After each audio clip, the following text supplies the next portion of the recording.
Connected to iPhone.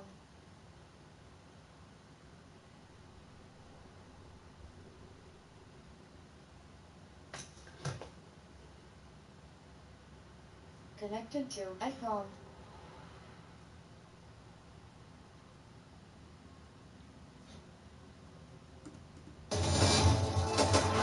Tony, blast repression! My God, that's impressive. Hey, element guy! Huh?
What it is, pimpin'?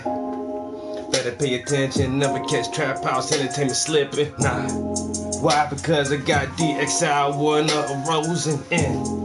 Niggas get frozen when we come through throwing them bows, turning out your hoes with these flows so cold. I slid across the floor of the club like a ice ring. Fuck that night train will blow out your brains and leave you like lightning you struck. Fry to one place and stuck. One piece of KFC. Every time, bro, I sure respect you, man. I sure appreciate your presence. All white meat chicken. Even when you can't stay long, I sure appreciate your presence, bro. Cause real recognize real, nigga, real recognize real, nigga, real recognize real, nigga, real recognize real.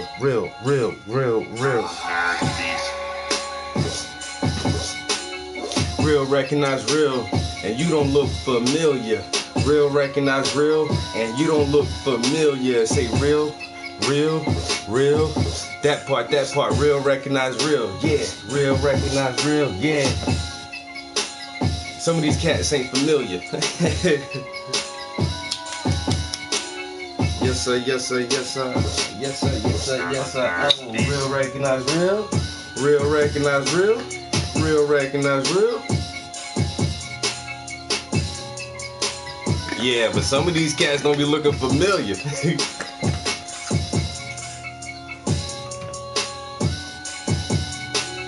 Oh, hey. Everybody can't grow these dreads. Everybody can't represent. Everybody in the stream don't get a wrench. Ooh, if you got that wrench, then you know you my niggas. Everybody can't get a wrench. Ooh.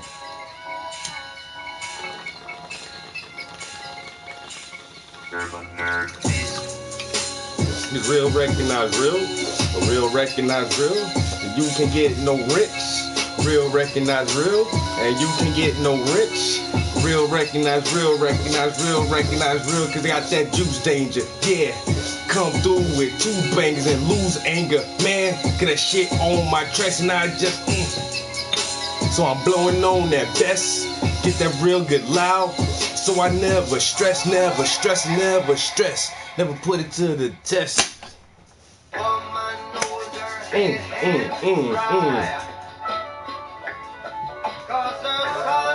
Nothing shot down and the street and died. Now a train, bullet, bullet, bullet.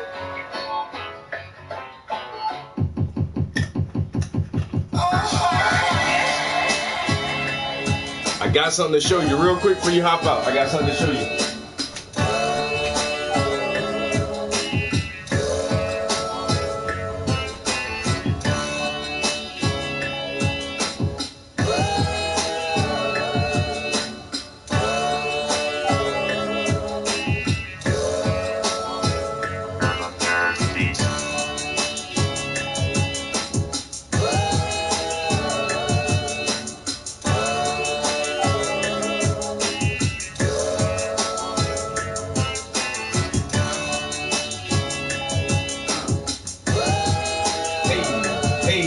Hey, gotta get back to the youth, cause I told you that art is the truth in that education.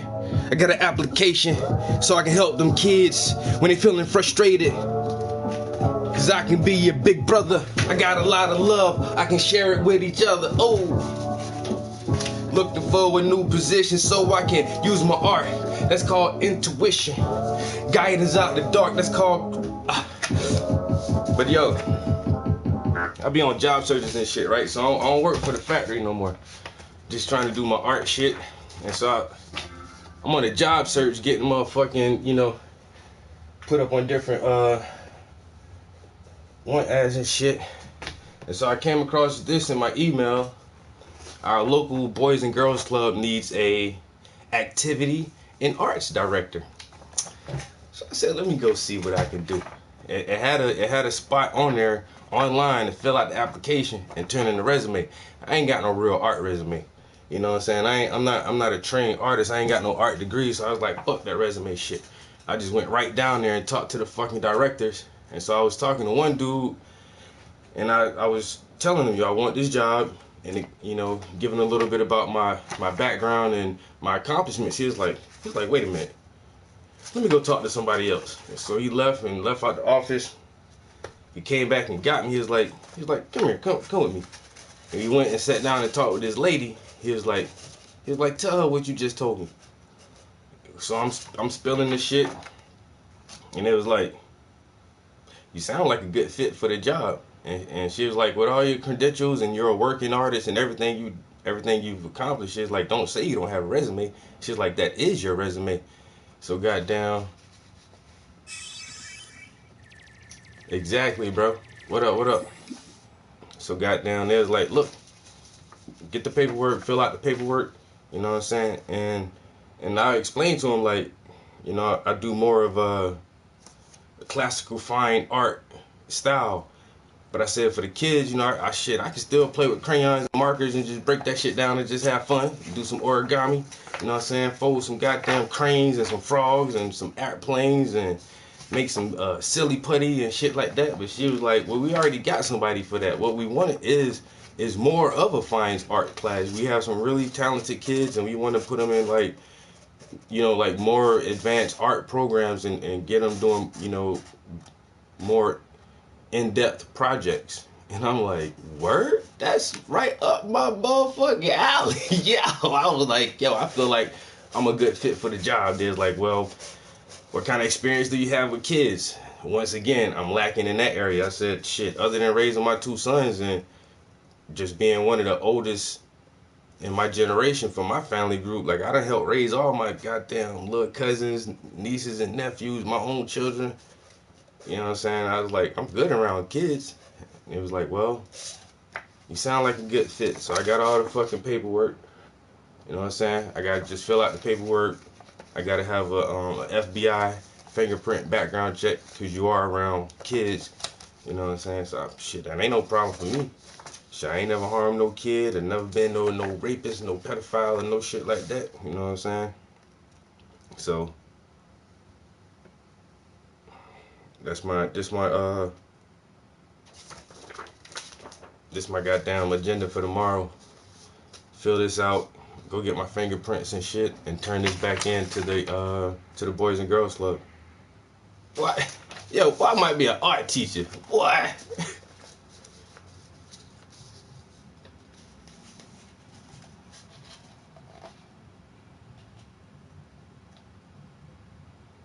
Yo, that's what's up. That's what I'm saying, man. Just giving back. You know what I'm saying? Like, whatever I feel like, whatever I do from here on out, man, that shit gotta be artistic. I gotta be involved in art some kind of way.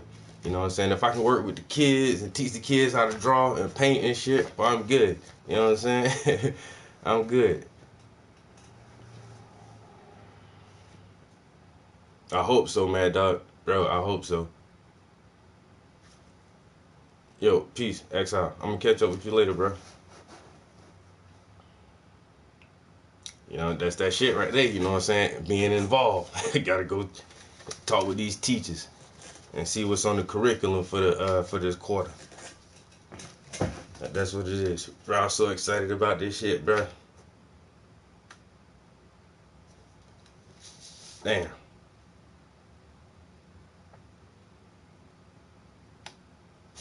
Yes, sir.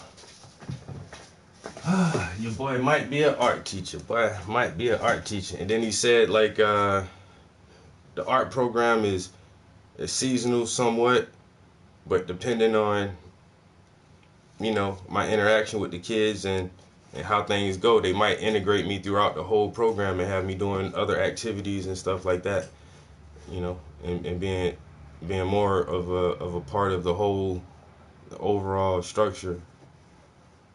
But they say right now it's just like the art class, you know what I'm saying? You're gonna have like anywhere from 8 to 12 kids, and there's just, you know, a room in the building that I have. So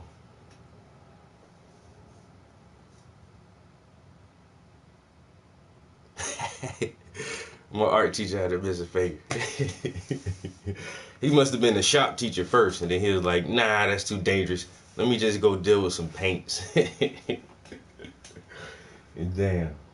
That's fucked up if your shop teacher missing fingers and shit, son. You know what I'm saying? I don't know. The kids be kind of leery learning how to operate a saw from a man who's missing a digit. My art teacher had a missing finger. Damn.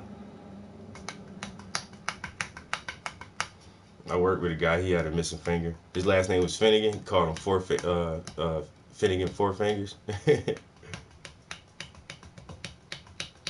And he lost that shit at the job too. That shit's crazy.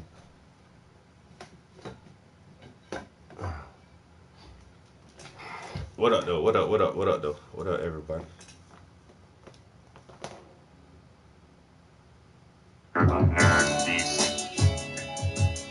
Oh. I never been a preacher, but I got enough education. Might be a teacher. Give it to the youth, man. I hope that I can reach it and keep you out from streets, cause that shit ain't safe, man. Them drugs ain't good, so don't you play on them corners. Let's stay in the room and learn this knowledge. Let's get this shit proper, really get it really poppin', and I come through with the palette. Give my last word like a judge with the mallet. Now it's off. You don't have to compromise. Get the perfect combo of phosphate deposits and amazingly better. I don't know, but that's what they're saying is like they have like, you know, constructive projects for the kids just to be entertained and stuff, but they do want to have like more of a fine arts aspect to it for the artistic kids who are more advanced, who can do more than just a coloring book, you know, who are pretty good at drawing, I guess. So as far as like the different type levels, I'm not exactly sure how they have that structured, but you know, you can it's not hard to see a kid with talent, no matter what it is. If you know, at a young age, if you can play the piano or, you know, run real fast or swim real good or draw really well, it's like it's easy to pick up on in kids, you know what I'm saying? And especially if they express a passion for it, if they really enjoy it, you can pick up on the ones, you know what I'm saying, and you can pull them to the side, you know what I'm saying, and step them up a notch.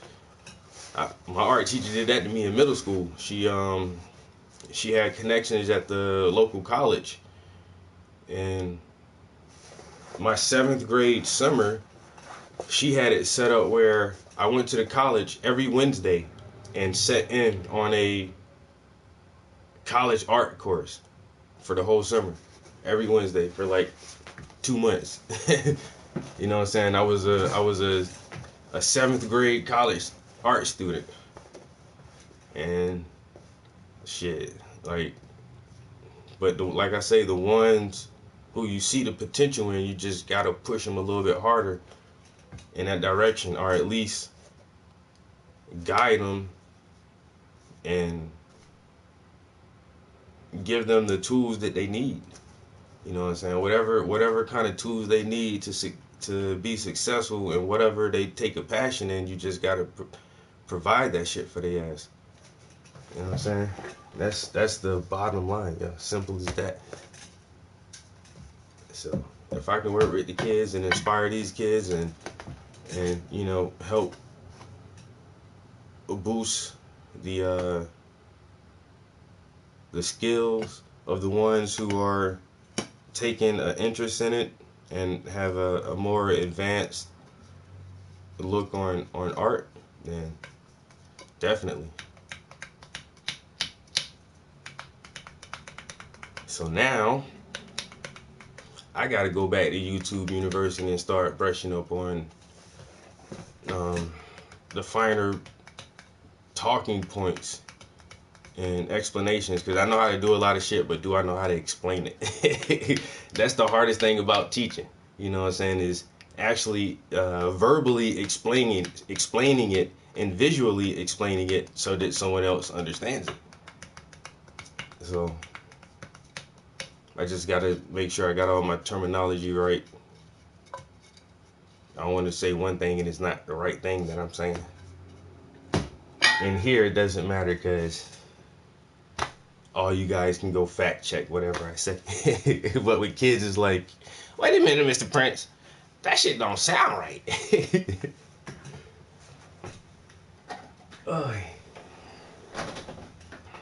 So still working on a couple projects. Still have a drawing I need to complete for a friend. She says there's no rush on that though. And right now, there's not really a rush on anything I'm doing. Which is good. That's how I like for my art to be, not rushed. Like, I'm not on a time frame or a deadline for anything right now.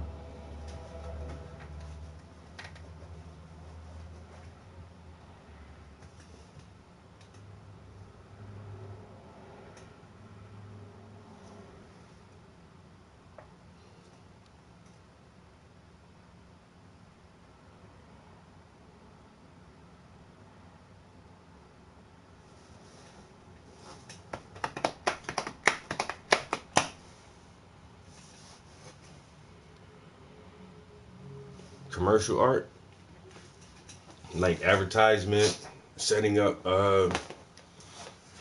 flyers and magazine articles and shit like that. That shit is more complicated than people think it is, yo. Cause you gotta, everything in commercial art has to be aesthetically appealing, or nobody's gonna pay attention to your ads. You know what I'm saying? Or whatever you're trying to get across to your demographics. Like, you gotta make that shit pop like every time. Everything you do, that shit gotta pop and look exciting and catch everybody's attention. And then most of that shit is always on the time frame. Like when you're doing digital design or commercial art or like web design or some shit like that, like you're always on a fucking deadline.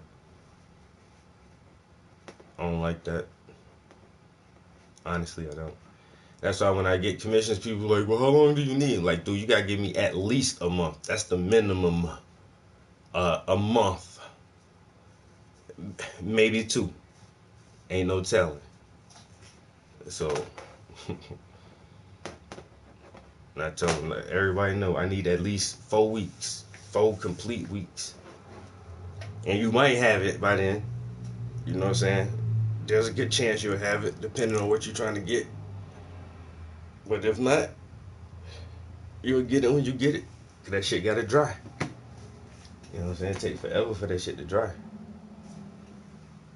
It might take a week just for this shit to dry. You know what I'm saying? That's a lot. That's what a lot of people don't understand. Like, it's just not me painting this shit. I gotta paint, then they gotta dry a little bit, then I gotta paint, then they gotta dry, then I gotta paint, and then they gotta dry the final time, and then I gotta varnish it, then that gotta dry, and then I gotta actually ship it to you. That's gonna take a couple days from the time it leaves my hand to the time it gets to you. Like, that shit take time. But that commercial shit, like, yo, we just got a commission from a local restaurant. They want to redo their entire menu. Here's the pictures. We need this shit done by tomorrow morning. It's like, huh? Nigga, it's 4:30.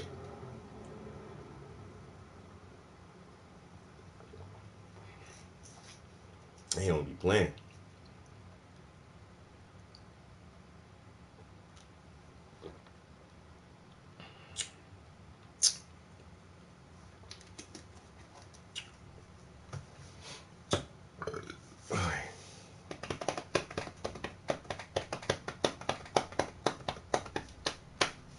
So his face has 2 layers of paint.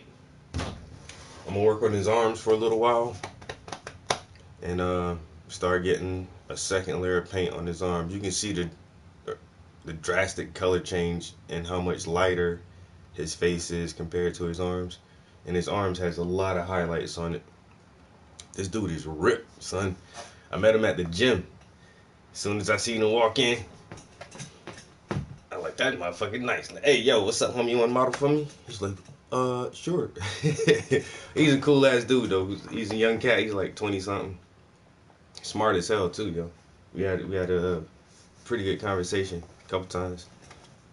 Pretty smart young dude, yo. So, yeah.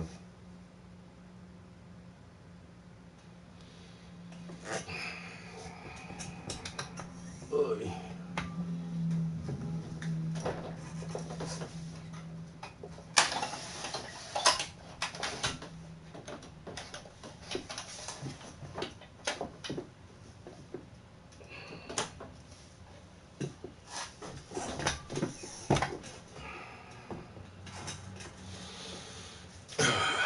What up, everybody? What it is? It's Wednesday. Ooh, hump day. 2 more days to the weekend. I gotta pick some art up this weekend from the Fringe Festival. What else? Next month, I think on the 14th of next month, I'll have a private gallery showing at Rob Lettieri's gallery. That's gonna be interesting. Still not sure what I'm gonna show yet. Still not sure. I should have a poll. Should I have a poll? Oh man. But how can I do a poll? I would have to have all the pictures on my PlayStation. I don't have any photographs of my art saved to this PlayStation. Yo, Jay. All right. So all you guys are on my Instagram?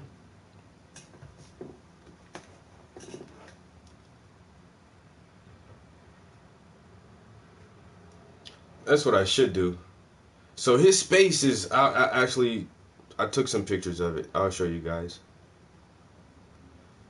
This dude is a really well-known photographer in the area.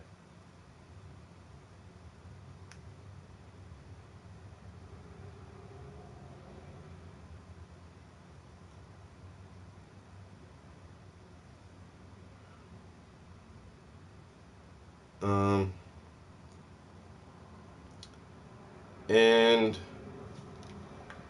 he has a really big house, and so he turned like. Only took those 2 pictures? Wow. Matter of fact, I'll go to his Facebook page. How about that? Because he has photographs on his page.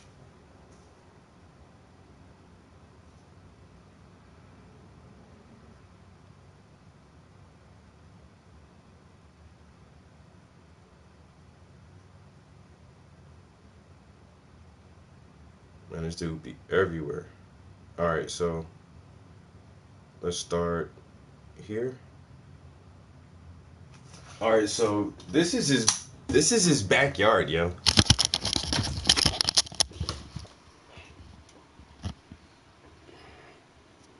I hate the fact that the lights are so bad.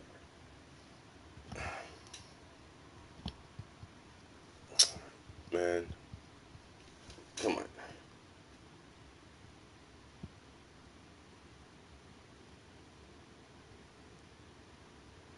Alright, that's a good picture. So this is like his garage. Or it was a car garage in his backyard. Fucking light, yo. Did that make it better? Nope, made it worse. If I turn that light out. Hold on. Anyway, you guys can kind of see. So it's more than a 2-car garage. It's like a 4 or 5-car garage, and he said it had some structural damage to it, and something happened to the roof, and he had to get the whole roof repaired. And he said after he had to clean it out and everything for the repairs, he was like, you know what, this will make a good art space. And so he just started having like private art shows in here. But he has all the lighting. He has the wall hangers and it's gallery setup, bro. Like it's legit. And like I say, he lives in the doctor lawyer section of the town. So those are the people who come to his party. Doctor, lawyer, dentist, chief of police type people come out there because it's literally in his backyard. So this isn't like anybody can come there. So he invited me out, and for this event he had to check out just the space in general. And the guy who had his art out there is named Jason. I'm actually going to interview him for my Scranton TV show, and he does like these really cool abstract paintings. But you can see like my pieces are a little bit bigger than that, but there's a lot of space, dude. There's a lot of space on these walls to hang art from this side all the way around. It wraps all the way around. So, but like I say, I still haven't decided on exactly what I'm going to show. I think I'm going to bring 12 pieces and maybe hang 9 or 10. You know, just bring 2 extra ones just in case, and just to see which ones kind of jive together. But once again, this is a pretty affluent crowd of people, more than likely pretty conservative, like Republican type group. And my art is so not that, not at all. So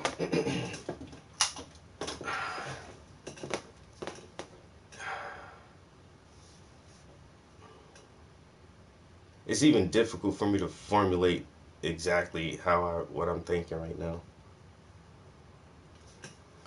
But anyway, I was thinking about having a poll. So who's ever on my Instagram, you guys should go to a few pictures and just comment this one or this one, you know, or this one for the private show or something like that, and just to see which ones get the most hits on it.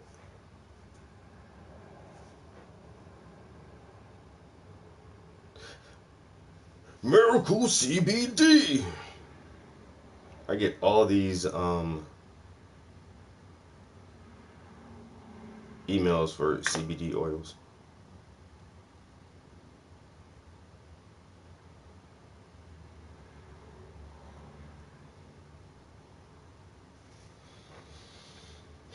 And I have to email one artist back. I had an interview for someone is able to be interviewed tomorrow, but the facility is going to be occupied, so I don't think we'll be able to get the interview in tomorrow.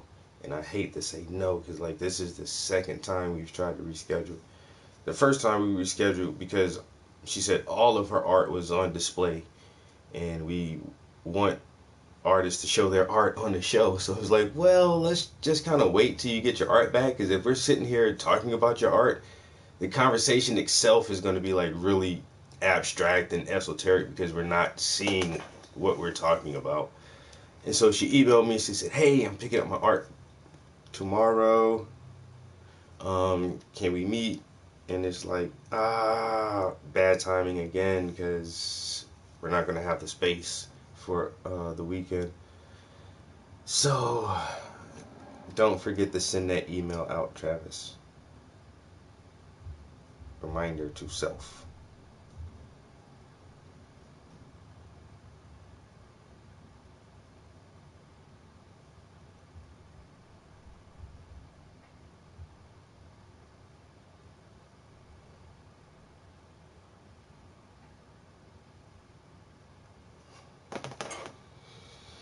So yeah, this is gonna be difficult.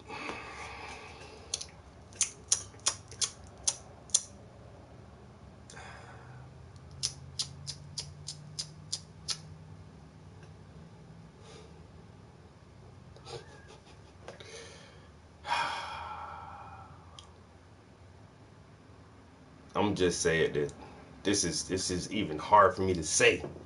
I think I think my art may be too black for this venue. I'm gonna do it anyway, but I'm not even.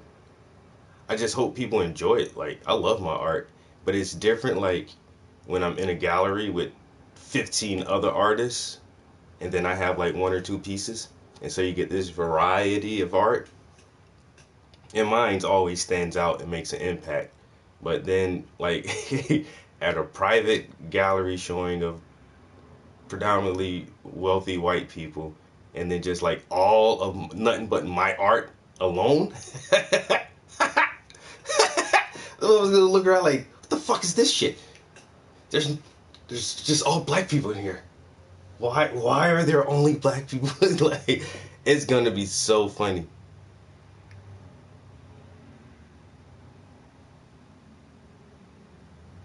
That's what's up, Jay. Yo, that's what's up, bro. I sure appreciate that shit. Salute, bro. That word of mouth, man. That's the easiest way for the wildfire to spread, yo. Word of mouth. Mother, y'all ain't gotta buy my art. You know what I'm saying? Share it. Share it with somebody and keep sharing it and keep sharing it. And that shit gonna come across the right motherfucker sooner or later.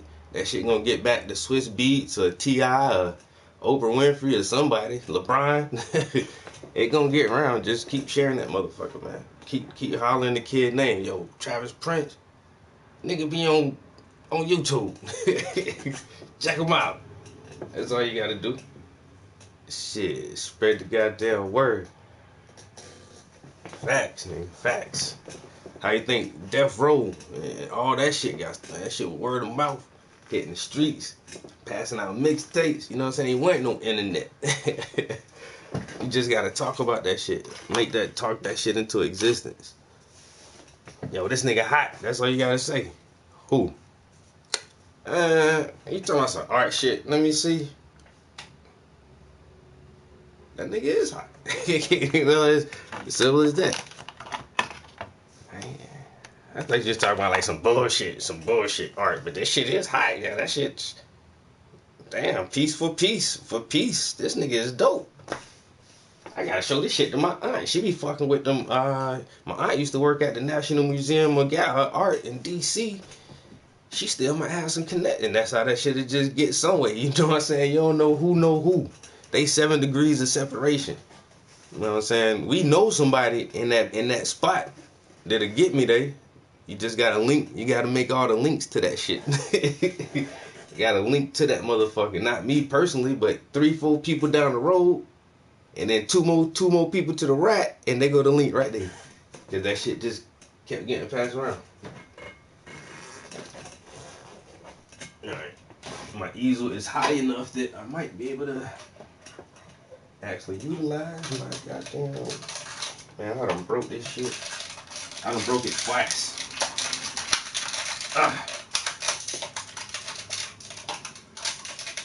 I ain't no plastic need WD-40. Damn, this shit squeaky as hell, man. Alright.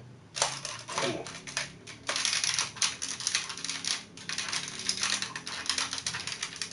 Now, act right. Gotta get some of that act right. See that?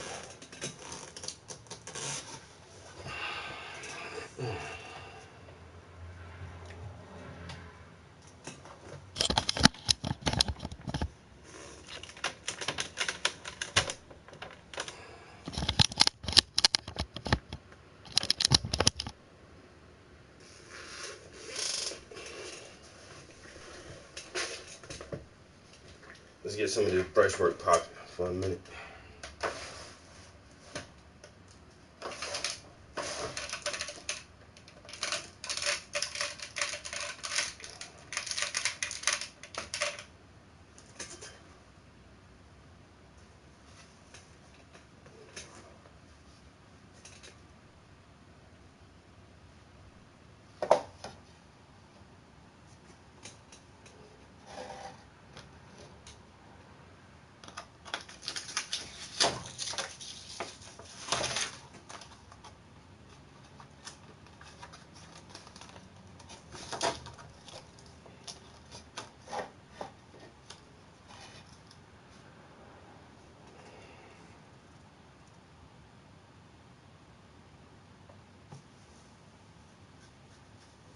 Y'all ready for this shit?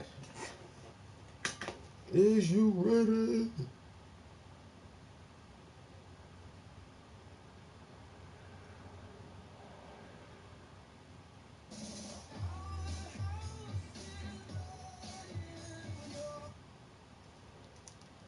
So far, no technology exists that can control what we believe, or so we believe.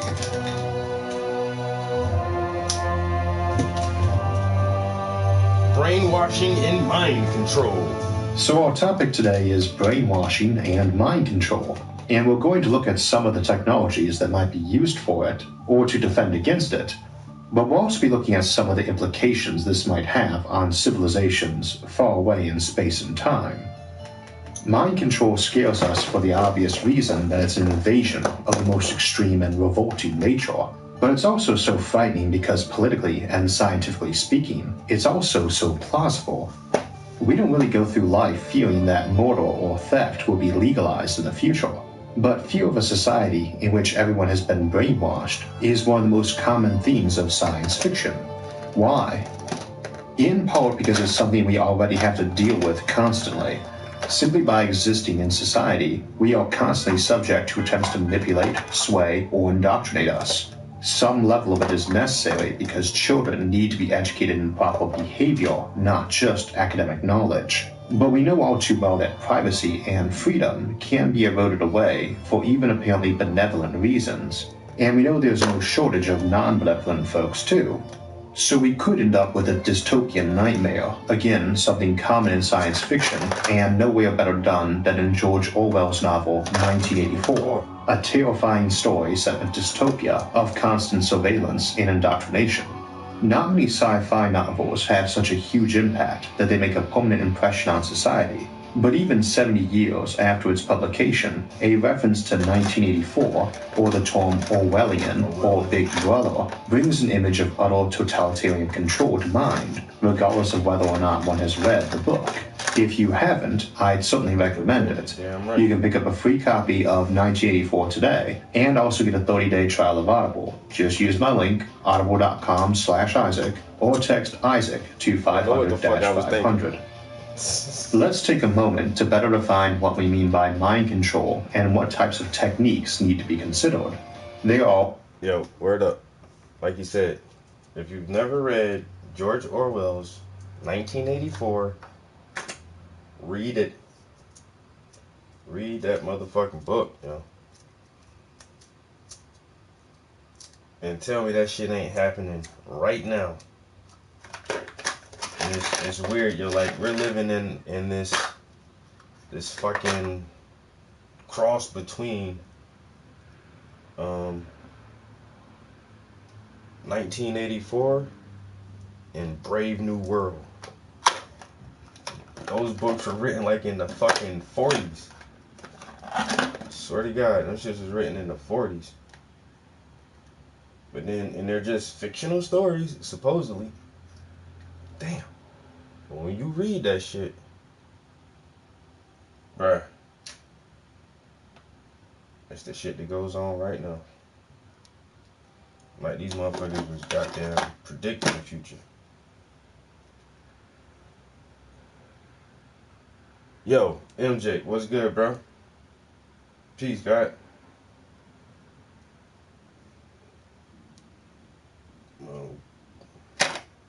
Master artist. I don't fuck with nothing but the masters. You know what I'm saying?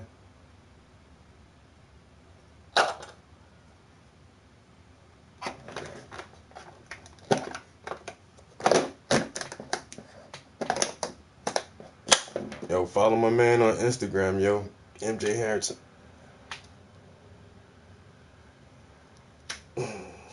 This shit is dope. Alright, so I added some Indian red, some Indian yellow, some gold ochre, and alizarin crimson. You can see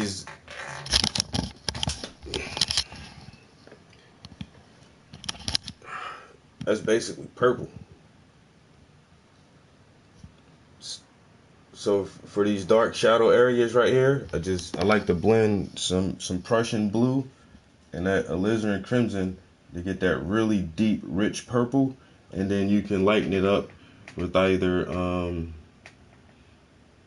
I normally like to use this Indian red or one of these right here, and that shit'll blend real good for the dark skin tones, for all that deep melanin right there. Oh yeah, but this shit don't end. The reader series don't end. This piece right here is featuring black on black violence, the psychodynamics of black self-annihilation in service of white domination. Written by Dr. Amos Nelson Wilson. He also wrote Blueprint for Black Power and the Psychological Development of the Black Child. And after we do this piece, we'll be working on that piece right there, which is The New Jim Crow, Mass Incarceration in the Age of Color Blindness, written by Michelle Alexander. So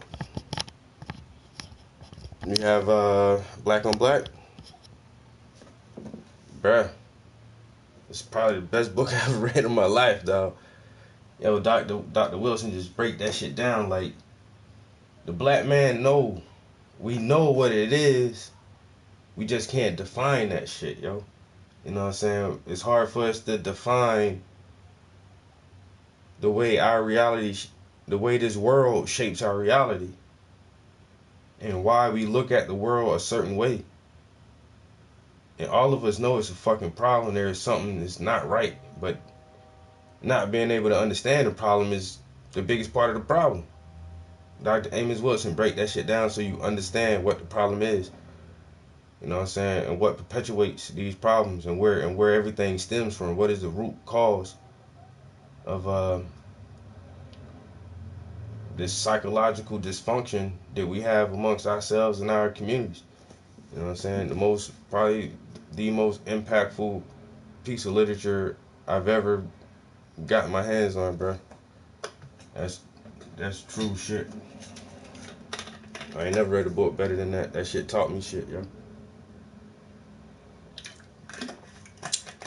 So if you don't have black on black violence, I advise you get yourself a copy. All, of course, levels to the intrusiveness of mind control. At the lowest level, there is simple influence, like when parents, educators, journalists, and others simply show and tell you things aimed at getting you to view things a certain way. If those people are your only source of information, their influence will shape your thinking for a long time, even after you're away from them. When that influence becomes more direct and is aimed at shaping your political behavior, it morphs into propaganda. Subliminal methods is quite a broad category, and it includes some well-proven techniques used in movies and advertising and by persuasive speakers. What they all have in common is that they exploit the fact that we can only consciously process part of the information we take in, and much of it gets processed only unconsciously. We're getting into sinister territory with conditioning and aversion therapy, which are called brainwashing when they're applied forcibly. Although stories like A Clockwork Orange explore its benign, socially bent. Ooh, A Clockwork Orange. He's going into some deep shit on this fucking, he's pulling out good examples too, yo. Yo, you've never seen that shit. Now, it's based on a book. Now, that's one book I haven't read, A Clockwork Orange. But the movie, and most of the time the book is better than the movie, but the movie adaptation of the book was still really good. I don't know, it's a fucking cult classic, yo. Like my cousin set me down and made me watch that shit, yo. A Clockwork Orange. It's weird. It's like set in a distant future, not a distant, but like the near future in England or London. And it's about like this gang and the trouble they get into, yo. That shit is fucking crazy. Beneficial uses. Then there is neurohacking, where we directly alter your thinking, using either neurochemicals or nanobots, by reconfiguring the neurons you think with.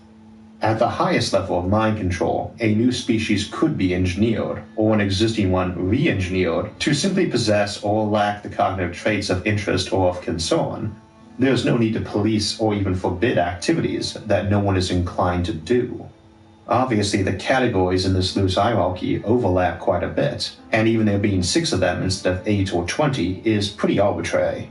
Most of the methods we'll discuss today arguably match more than one of these descriptions. In a society where mind control is ubiquitous and successful, you wouldn't really need a draconian police state or constant surveillance. There is no need to hunt for rebels if no one rebels, and indeed, citizens will surveil one another. If their neighbor expresses an anti-societal thought, they will render assistance to him by contacting the authorities, the same way you or I would call an ambulance if our neighbor fell off a ladder. It's not betrayal, and they're not choosing loyalty to the state over their friendship with him. They're doing him a favor, and he'll thank them sincerely when he gets home from his brain-scrubbing session. After all, who doesn't want a nice, squeaky clean brain? Not a very dystopian civilization on the surface. In fact, the really disturbing thing is that it might appear incredibly utopian. it's likely everyone would be brainwashed, even if only for things as simple as conditioning to keep them from injuring anyone except in desperate self-defense, and to be courteous and not to steal, behaviors we already do our best to indoctrinate people into. If everyone has that, even the supreme dictator, it's hard to call that an evil empire. Of course, the idea is usually that the folks in charge are exempt from the conditioning and use it to enslave everyone else. Even for the other case, though, where it is everyone without exception, the notion makes me rather queasy, and I doubt I'm in a minority there. We have a term here for such civilizations, which is post-discontent civilization, in contrast to a post-scarcity civilization. This is a fairly hazy borderline, much like brainwashing and indoctrination versus conditioning children to act civilized. But the simple example would be as follows. In a post-scarcity civilization, people can get almost anything they want without much trouble and have a lot of luxuries. In a post-discontent society, everybody has been made very content with what they have, which may be virtually nothing. You probably indoctrinate your kids in a post-scarcity civilization to avoid excess too, like wanting their very own planet. They might still want one but feel embarrassed to pursue that request or tell people about it. For instance, while in a post-discontent civilization, they might work 16-hour shifts every day while coming home to a filthy, run-down hovel, and be entirely blissful about that. This is the concept that truly terrifies us. It goes beyond even feeling that it's better to die on your feet than live on your knees. It's the notion that you could be turned into a drone who is entirely happy with that existence. That you could be totally oppressed and overjoyed about it. This is doubly problematic because we are aware of people for whom this is already true, particularly for mild forms of it, and because it comes up often with artificial intelligence too. One of the most common proposals for dealing with intelligent machines is to make them so that they love their work, and that's one of those thin ice areas.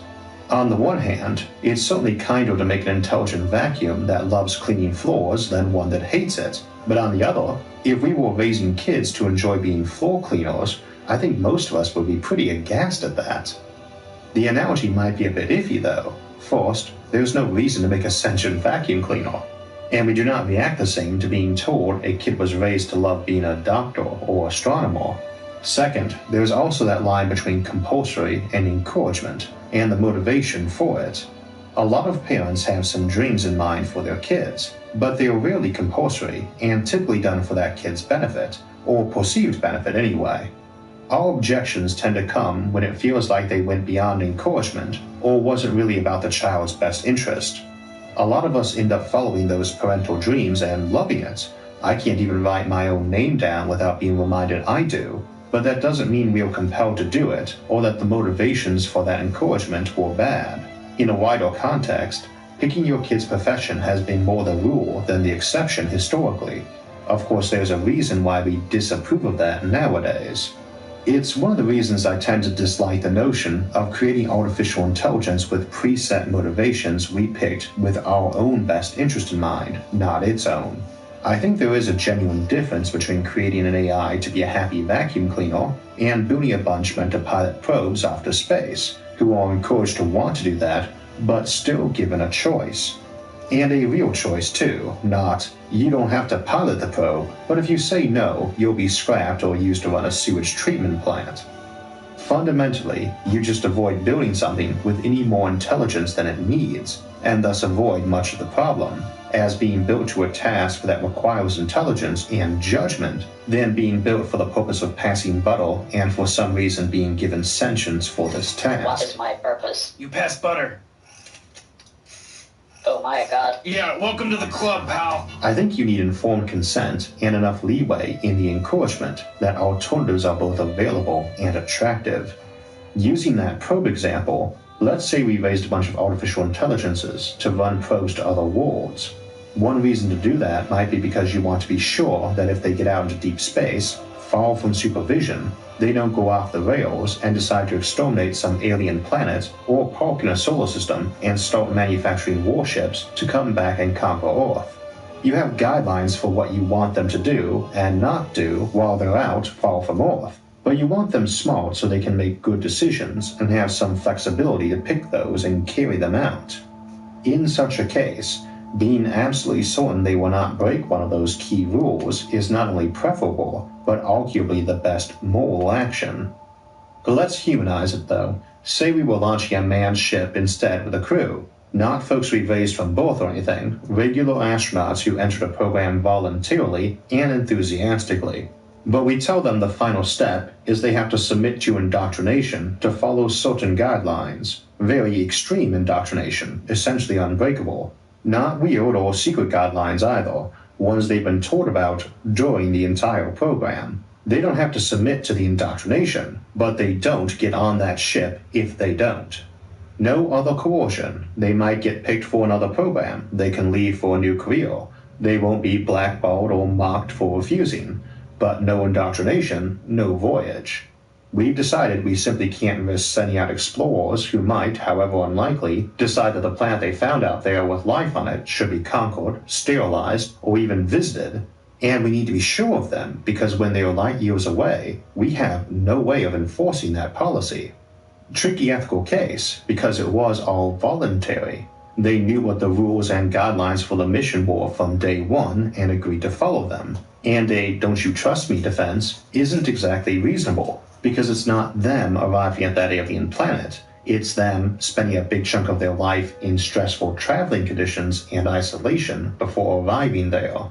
If I send a bunch of colonists off for a 40-year journey to colonize Alpha Centauri, but with the caveat that if they find so much as a microbe on that planet, they ought to scrap that plan, I'm going to have my doubts about if they'll stick to that. This is the problem. We know the mind is programmable, at least to some extent, and we know we'll get better at it, and we know there are some very good reasons to employ it. Ethically, I would much rather tell a kleptomaniac that they could just be brainwashed into not wanting to steal anymore and go home tomorrow than stick them in a cage for a year, an expensive cage too. And so long as they've been given a choice, and both choices are reasonable, I don't see the problem. A coercive ultimatum, like telling them it would be life in prison or brainwashing, is different, and so is an unreasonable option, like being brainwashed above and beyond the negative behavior, so they couldn't lie or do anything selfish anymore. He stole, and so his option is to take the usual and reasonable punishment, or have that specific bit of him adjusted so he won't repeat that behavior. It's difficult to argue his treatment is unethical in such a case.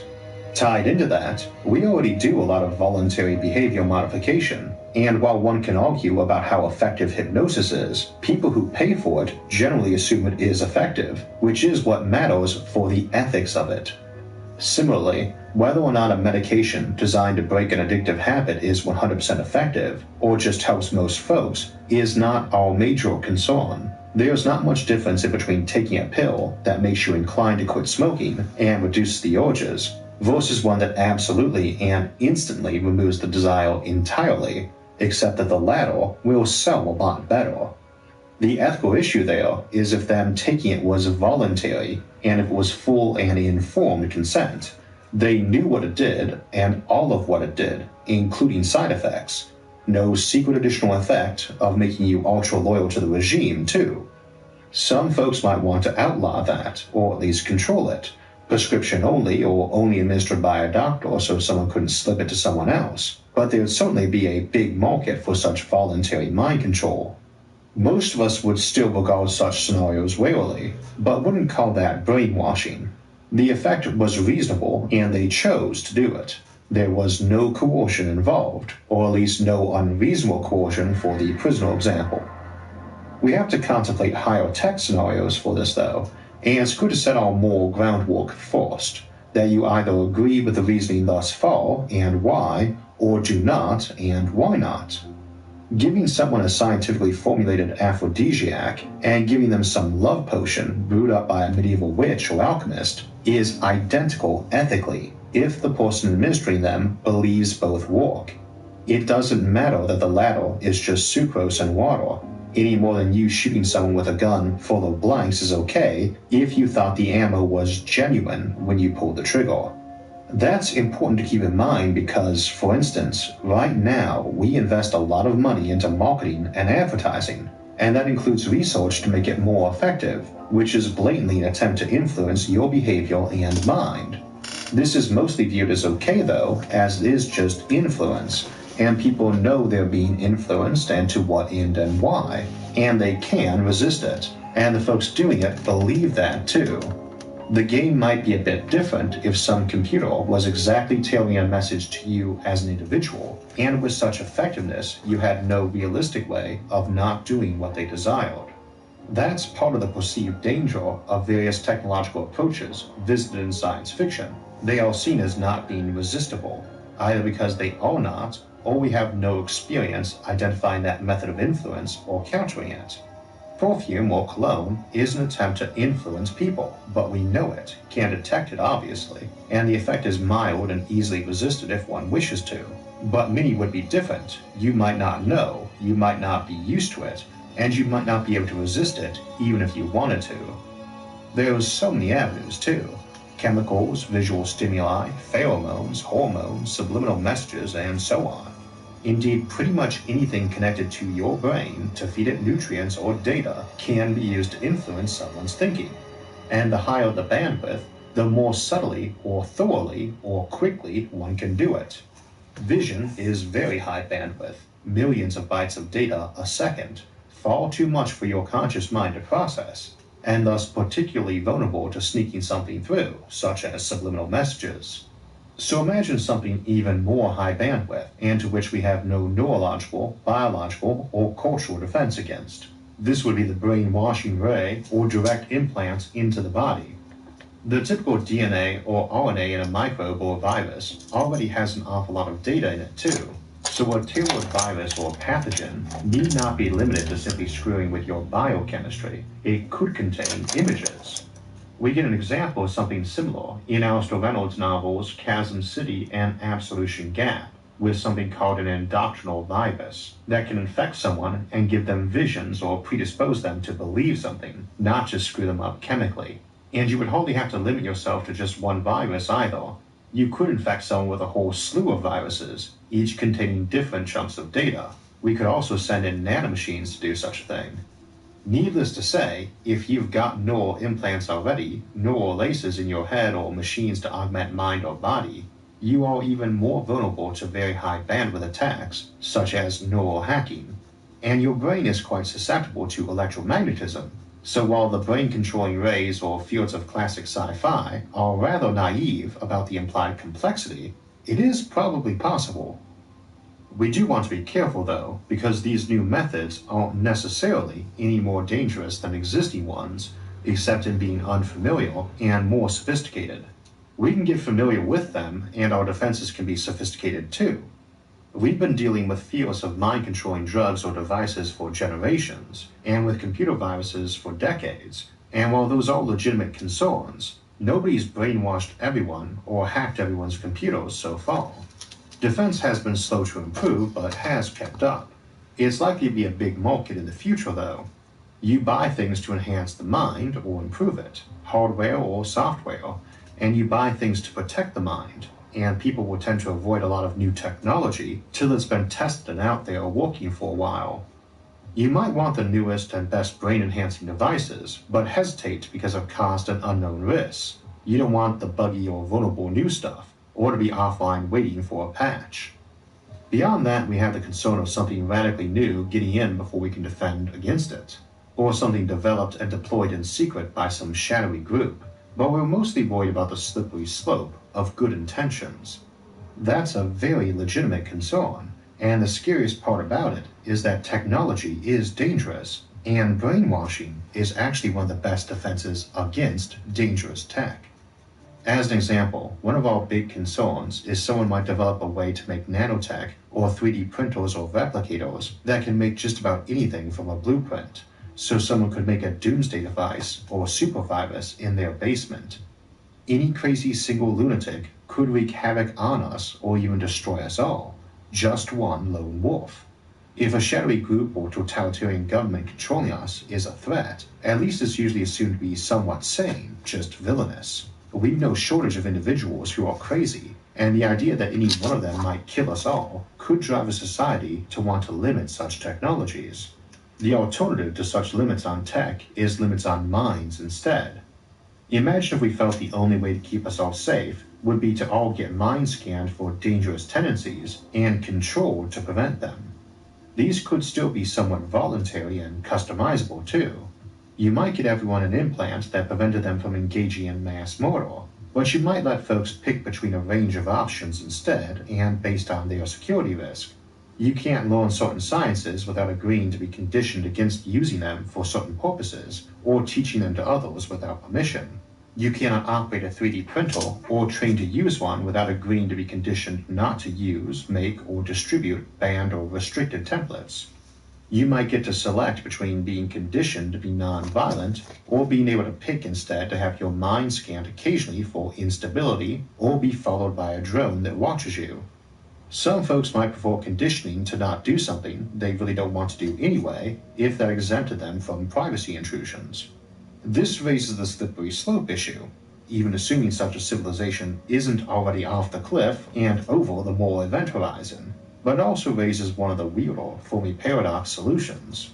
With the Fermi paradox, the question of why the universe seems absent of other intelligent life, even though it is ancient and immense, we always have a problem with why civilizations don't spread out. Common suggestions are that they can't because space travel might be impractical, or because civilizations kill themselves off, or because intelligence is just super rare. Alternatives tend to focus on why civilization might not want to spread out to the galaxy. A point I once raised in discussing this is that it doesn't matter if most people in a civilization don't want to colonize the galaxy, because some of them probably will. And if it is practical to do so, then it only takes a handful of people in a civilization, any civilization, to colonize the whole galaxy. Unless you're willing to flat out blow up any colony ship that tries to head out of your system, it really doesn't matter if most of your people don't want to colonize the galaxy.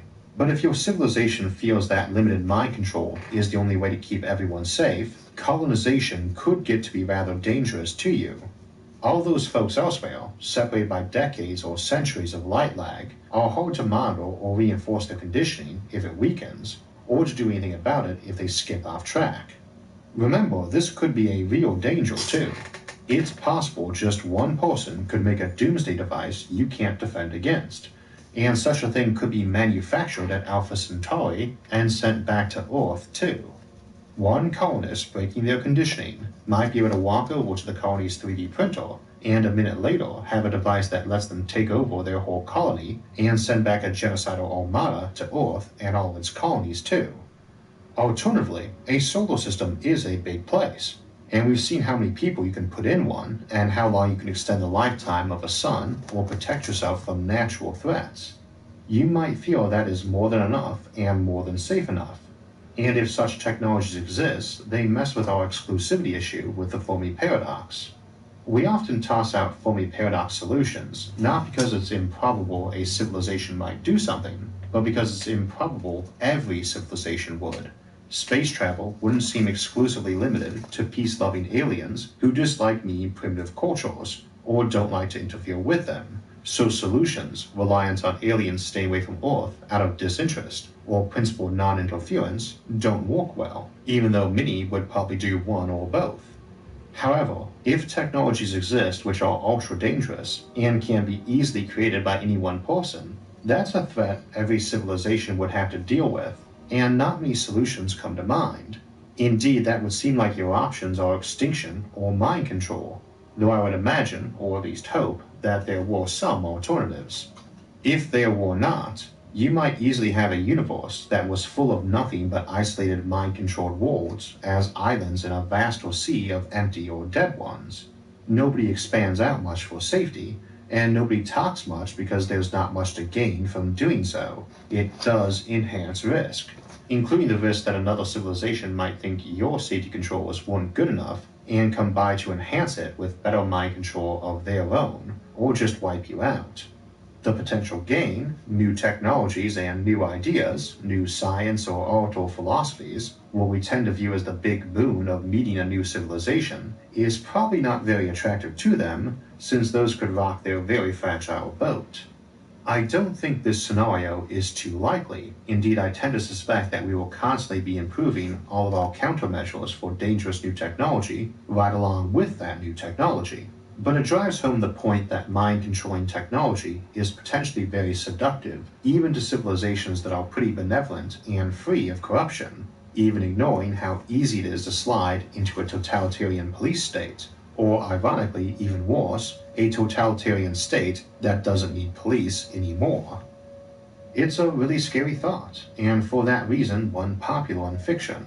From films like Clockwork Orange to books like Lowry's The Giver or Huxley's Brave New World, or sci-fi episodes like Star Trek The Next Generation's Chains of Command, or Blake 7, we see a lot of authoritarian dystopias that use such methods, and often arising from good intentions. The big brother of all these fictional works, though, the one that inspires so many others, and terms we regularly use nowadays like Big Brother, is George Orwell's 1984, and it really paints a portrait of how you don't even need sophisticated technology or a contrived plot for how the grim, authoritarian, essentially invincible police state can arise. I also find it rather grimly amusing that the book has often been banned in various times and places as subversive or corrupting. A very influential work, as mentioned, and one adapted to film or TV quite a few times, often quite well too, though as usual, the book is better. If you haven't read it, I certainly recommend doing so, and you can pick up a free copy of 1984 today. Just use my link in the episode's description, audible.com/Isaac, or text Isaac to 500-500 to get a free book and a 30-day free trial, and that book is yours to keep, whether you stay on with Audible or not. So a pretty grim topic today, but an important one. Next week we'll be looking at something rather more upbeat, as we start off the Earth 2.0 series by looking at seasteading and making artificial islands. And we'll move on a couple weeks later to explore deeper seas with colonizing the oceans. Before that, though, we will return to the Generation Ship series to contemplate how you would keep a culture strong and stable on such a ship over the many millennia it might need to exist to achieve its mission, and just how long such a ship could be deployed in arc of a million years. As a last note, we've talked occasionally of doing an end-of-the-month live stream for Q&A, and we'll be doing our first one this upcoming Sunday, September 30th at 2 p.m. Eastern, 1800 UTC. We'll continue doing a monthly live stream after that, though we'll figure out the time, dates, and show format as we go. For this first time, though, it will be this Sunday afternoon, and I hope to see you then. For alerts when those and other episodes come out, make sure to subscribe to the channel and hit the notifications bell. And if you enjoyed this episode, please hit the like button and share it with others. Until next time, thanks for watching and have a great week.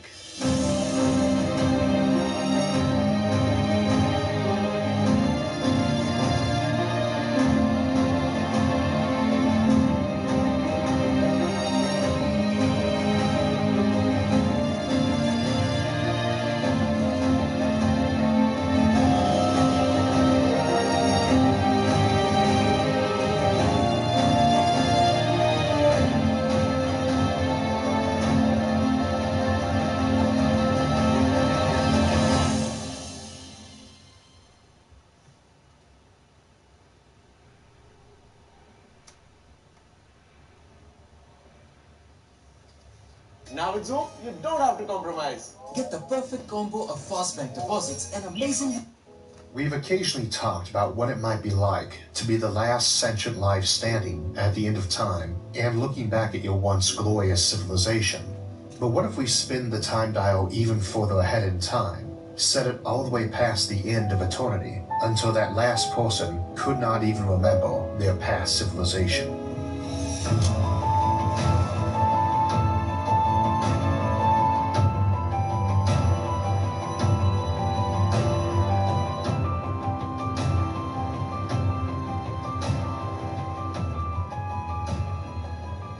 It's been a year since we did the first episode of the Civilizations at the End of Time series, Black Hole Farming. To my surprise, that episode went on to become the most watched one on the channel, so it seems like it deserves a sequel. It probably shouldn't have been too surprising, since the end of time and civilization is something upon which we ponder and speculate quite a lot. It is also the conceptual center of numerous stories both in and out of science fiction. The best of these, in my opinion, is the short story The Last Question by the Grandmaster of Science Fiction, Isaac Asimov. Since this episode is sponsored by Audible and is our first occasion working with them, we'll spend a little time discussing Asimov near the end, and try to keep it spoiler-free because you can pick up The Last Question by using my link, audible.com/Isaac, or click on the link in the description below. That gets you a free audiobook and a 30-day free trial of Audible. The problem with doing a sequel to a video about the end of time is there's not really supposed to be a sequel unless you have a time machine. As I said in that discussion, there are things we could do to keep life going even after the black hole era. But to do that, we should first recap some of what we've already discussed last time, then introduce concepts like Boltzmann brains and the Margulos-Leventine limit on quantum computing and reversible computing. We also need to discuss quantum tunneling, proton decay, ion stars, and the fate of the universe itself. We'll try to keep the technical aspects to a minimum, but they are there, and this is going to be a fairly long episode, so as always, it might not be a bad idea to grab a drink and a snack before we start. To recap what we explored in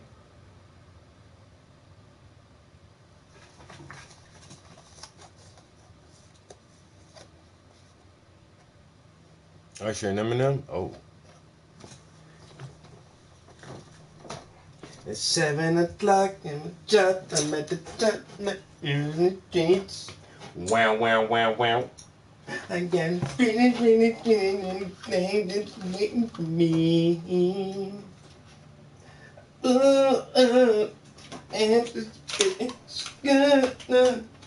Don't keep me waiting. I get plans to put my hands.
I think I knocked something over. It is time for a snack. In the original episode, Silt and the fate of the universe itself. We'll try to keep the technical aspects to a minimum, but they are there, and this is going to be a fairly long episode, so as always, it might not be a bad idea to grab a drink and a snack before we start. To recap what we explored in the original episode, a black hole can be tapped for energy in three principal ways. The first and easiest is to drop mass into the thing and capture its kinetic energy as it plummets, like attaching a rock to a string wrapped around a generator and tossing the rock off the side of a building. The second is to use its rotational energy like a big dynamo, slowing down its spin in exchange for electricity. The third method is to tap into the Hawking radiation they are believed to emit. For very small black holes, there is actually a much higher amount emitted at a given time than from bigger ones. Any black hole gives off a large chunk of its mass energy as Hawking radiation. But while the big ones have more overall, double the mass, double the energy, they give it off far more slowly. If you double the mass, you also quarter the energy it gives off for any given time period. The amount of power is also constantly rising, since in the absence of sufficient new material upon which to feed, the black hole's mass shrinks, and smaller black holes give off more power. In an ideal scenario, you would make your own black hole with the power generation rate you wanted, and just keep feeding it matter to maintain it at the same level of mass. You could make one that masses about 1 billion tons, gives off 1 billion watts of power, a gigawatt, and lives for about 1 trillion years, giving off that amount of power the whole time. Ideally, you could feed matter into such a black hole indefinitely, replacing whatever was burnt off. That's roughly the power output of our big old nuclear and hydroelectric plants, and you'd only need to feed it about 1 kilogram of... I got something for you, Lou. My bad. I was out of town for a couple days. I had to go to South Carolina for a funeral, yo.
matter per I year just sent to you keep something. it going indefinitely.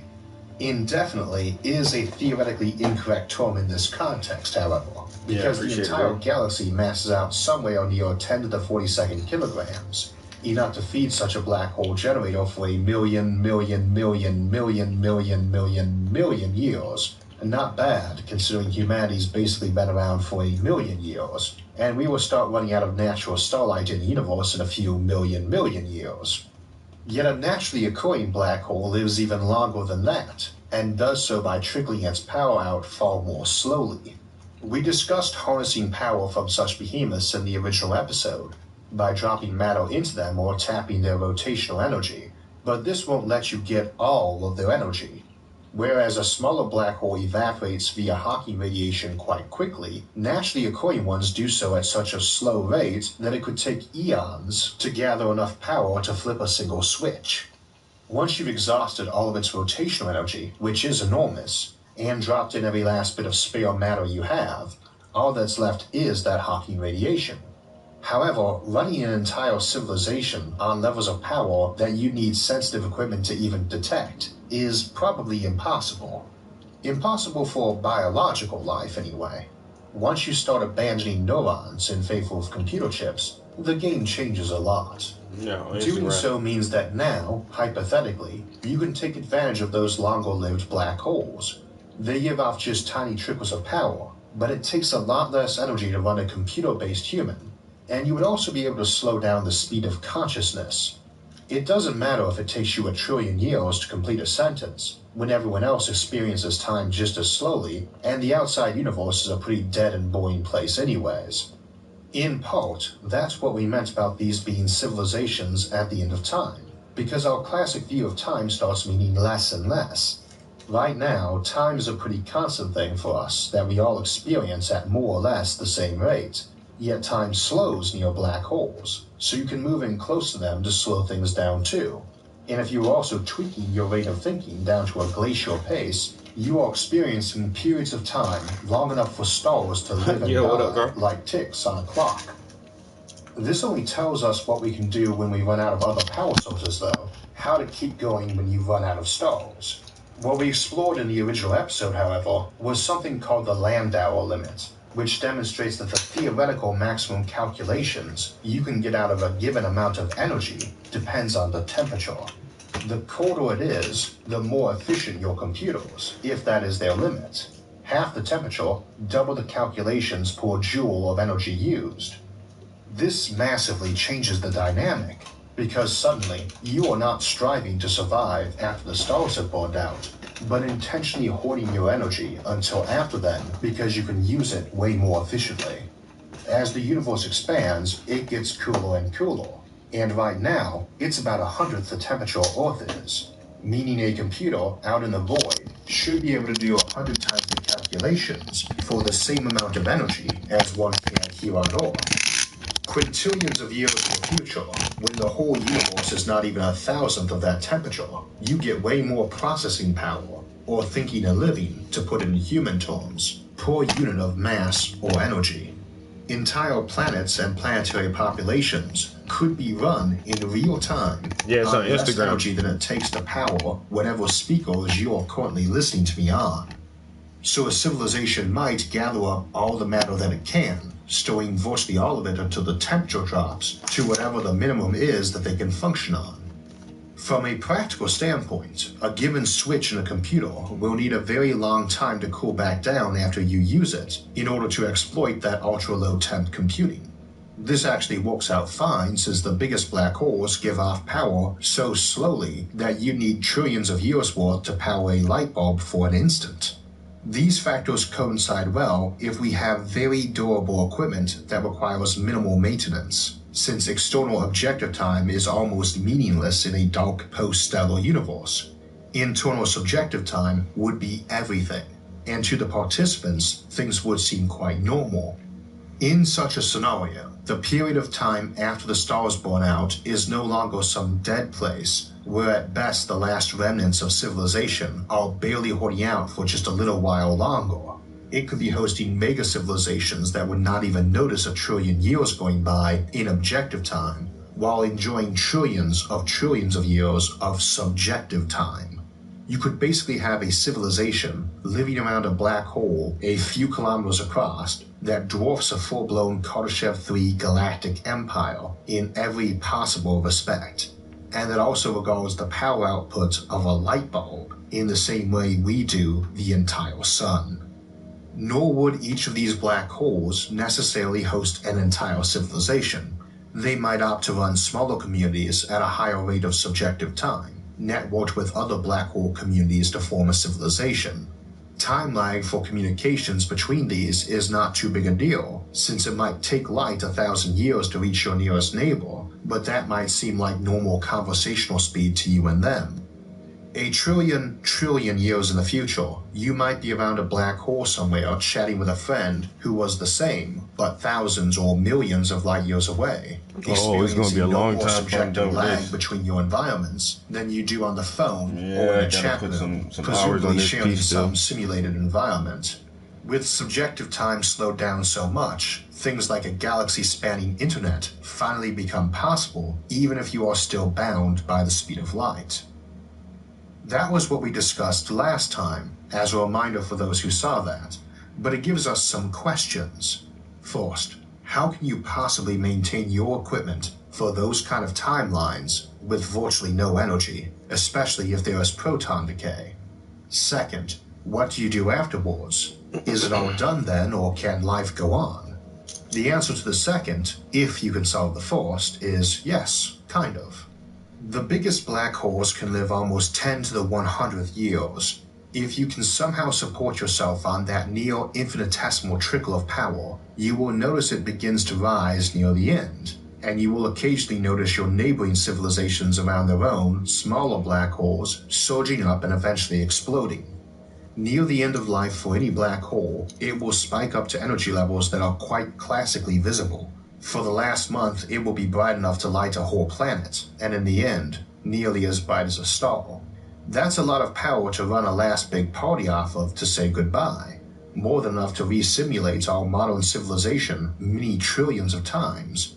But it's also a nice chunk of energy to fuel something afterwards. That afterwards is our main interest today. Let's discuss the maintenance issue real quick. We can't build stuff that lasts more than a few years or decades nowadays, not when it comes to complex machinery. So trying to build stuff to last trillions of years with little to no maintenance sounds kind of absurd. And it certainly is in the context of our current technology. I don't want to sugarcoat this problem. Yet we can potentially benefit again from slowing down time. Real time too, not just subjective time. We can slow down subjective time for thinking by just running a computer slower. Various decay processes still occur at the same rate. But time slows down as you get closer and closer to a black hole. And for the very largest black holes, you can get quite close before being harmed by tidal forces. This lets you slow down the rate at which decay is occurring in chemical, mechanical, electronic, or even biological systems. Of course, they are only going slow from an external view. In many ways, a black hole is just an implosion taking place in a slowed down region of space so that it takes eons to witness. Again, it's all about subjective time. But that's all that truly matters in a dark universe where not much is happening. However, we have another big advantage from that dark and boring universe. Damage and decay tend to be the result of external events, and your machinery wouldn't experience a lot of erosion, oxidation, or decay when it exists in an empty void chilled down to a microkelvin. You also have trillions of years to figure out how to build stuff for the long term. Not to mention all that time to figure out alternatives like jumping into another, younger universe, or tapping vacuum energy. You might just flat out learn how to violate energy conservation, or tell entropy to take a hike. Solve any of those, and you can have civilizations that last a very long time. Of course, one big problem with matter is that on these kind of timescales, just about everything has to be considered unstable and radioactive. Carbon-14, or radiocarbon, is very handy for radiocarbon dating because it only has a half-life of about 6,000 years. You wouldn't want to build anything out of radiocarbon that you wanted to last millions of years because it will start turning into nitrogen on you. Many other substances, while we call them stable, still have half-lives that are long, but not infinite. This is made worse if proton decay occurs. But if it doesn't, on long enough timelines, longer than even the black hole era, we do have to worry about all matter turning into iron, which we'll get to later. Overall though, you just have to worry about slowly losing matter to unavoidable losses, be it collisions or evaporation or decays. It's all fixable, but you need to be able to do that with virtually no energy, because you have virtually no power. Once again, time slows near black holes, so you might be able to dance around this issue that way too. Now we also have proton decay to consider. Under the standard model, protons last forever, but in some other models they do decay somewhere in between 10 to the 31 and 10 to the 36 years or longer. Either of those are near eternity compared to the stellar epoch of the universe, but it's shorter than any naturally occurring black hole would live, even a small one with a dwarf planet's mass instead of a sol. This doesn't change things too much if our civilization has mastered making black holes they can actually add matter to. They wouldn't be able to use Hawking radiation from bigger ones because they couldn't exist that long without all their matter decaying, and would be limited to just using their rotational energy and artificial smaller black holes. They still operate like any other black hole civilization, except they generally be trying to prevent black holes from forming naturally or merging. We may, however, be able to make further use of decaying protons, since protons are assumed to decay into pions that turn into gamma rays, a nice source of power, and positrons. The positron is the antiparticle of the electron, and perhaps you could alter everything to run off positronium instead.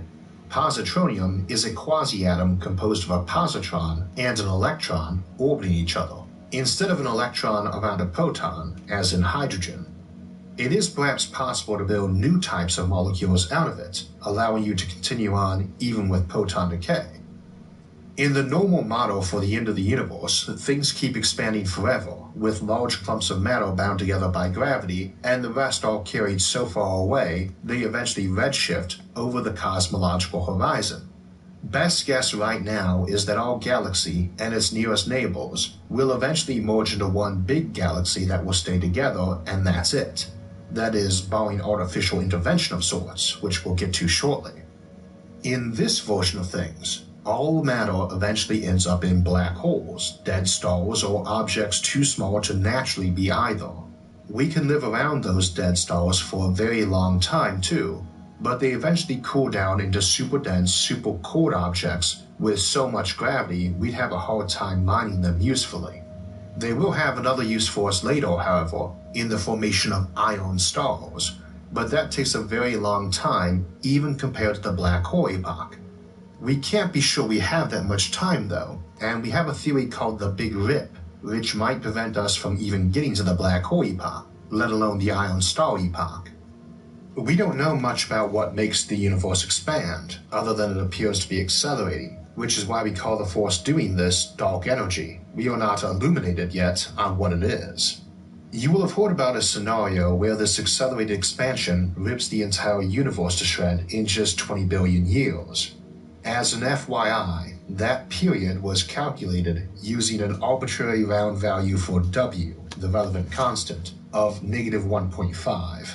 We do not know what its value is, just that it's probably -1 or close to it.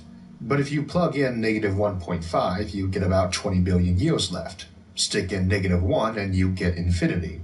There is no theory saying the universe ends in 20 billion years. It was just an example in the original paper. If it were -2 in the example, it would be 10 billion years. If it were -1.1, 100 billion.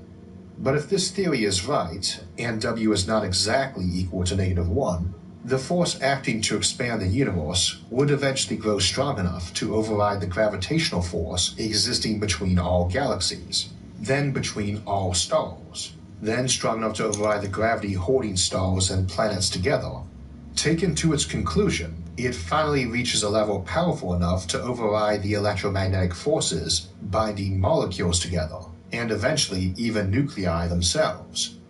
However, the thing about quarks, and the strong nuclear force that binds them together, is that when you pull on two quarks to rip them apart, you have to exert so much energy to do that you actually end up spawning two new pairs of quarks.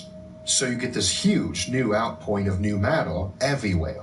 It's a bit of a Hydra thing. Slice up a quark pair and get two more. That's also one way to convert energy into matter. The theory gets a bit more uncertain at that point since it operates under general relativity, which is very iffy at the atomic scale. And of course our understanding of dark energy is not terribly precise or ironclad either. Right now it's a bit of a black box. We know what it does, but not how it works or where it comes from. And we can't rule out that a better understanding of it might open a new energy source for us. See the dark energy episode for more discussion of it. Regardless of what happens when you get to the atomic unbinding stage, nothing would be around to witness it, so it wouldn't matter to you. If your scientists determine that it is the correct theory, you then figure out the actual timeline you have left and ration resources accordingly.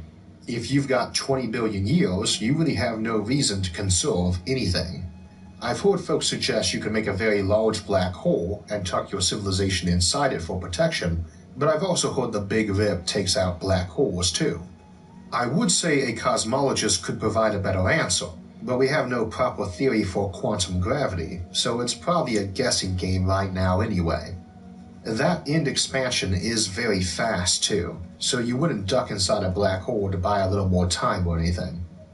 Assuming the Big Rip isn't the case though, civilizations looking at real long-term solutions probably want to conserve matter and energy as much as they can, and probably hoard it from wherever they can.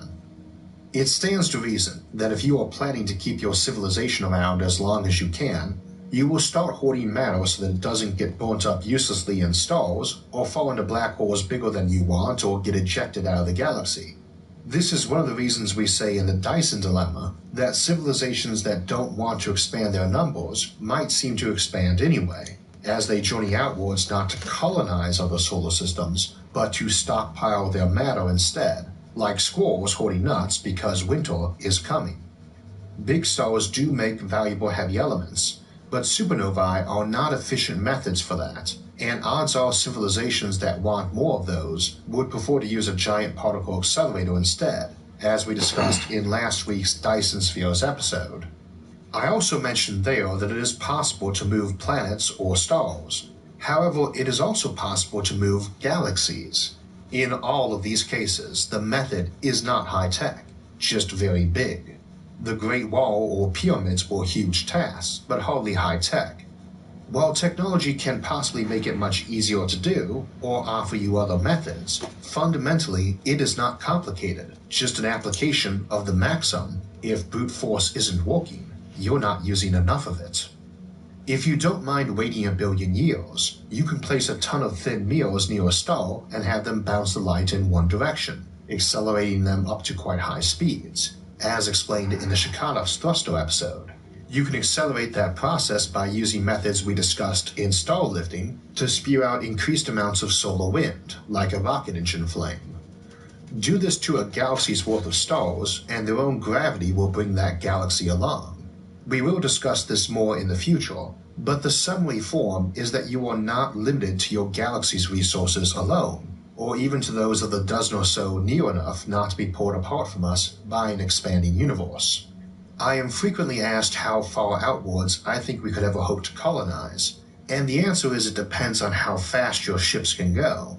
You have probably heard of Hubble's constant, usually measured at about 70 kilometers per second per megaparsec. I try to avoid using parsecs on the channel, so it's about 20 kilometers per second per mega light year, or 2 centimeters per second per light year, whichever you find easier.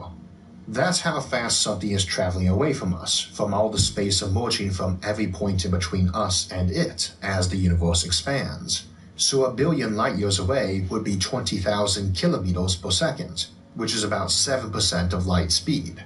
You need a ship that can go at least that fast to reach a galaxy that far, far away.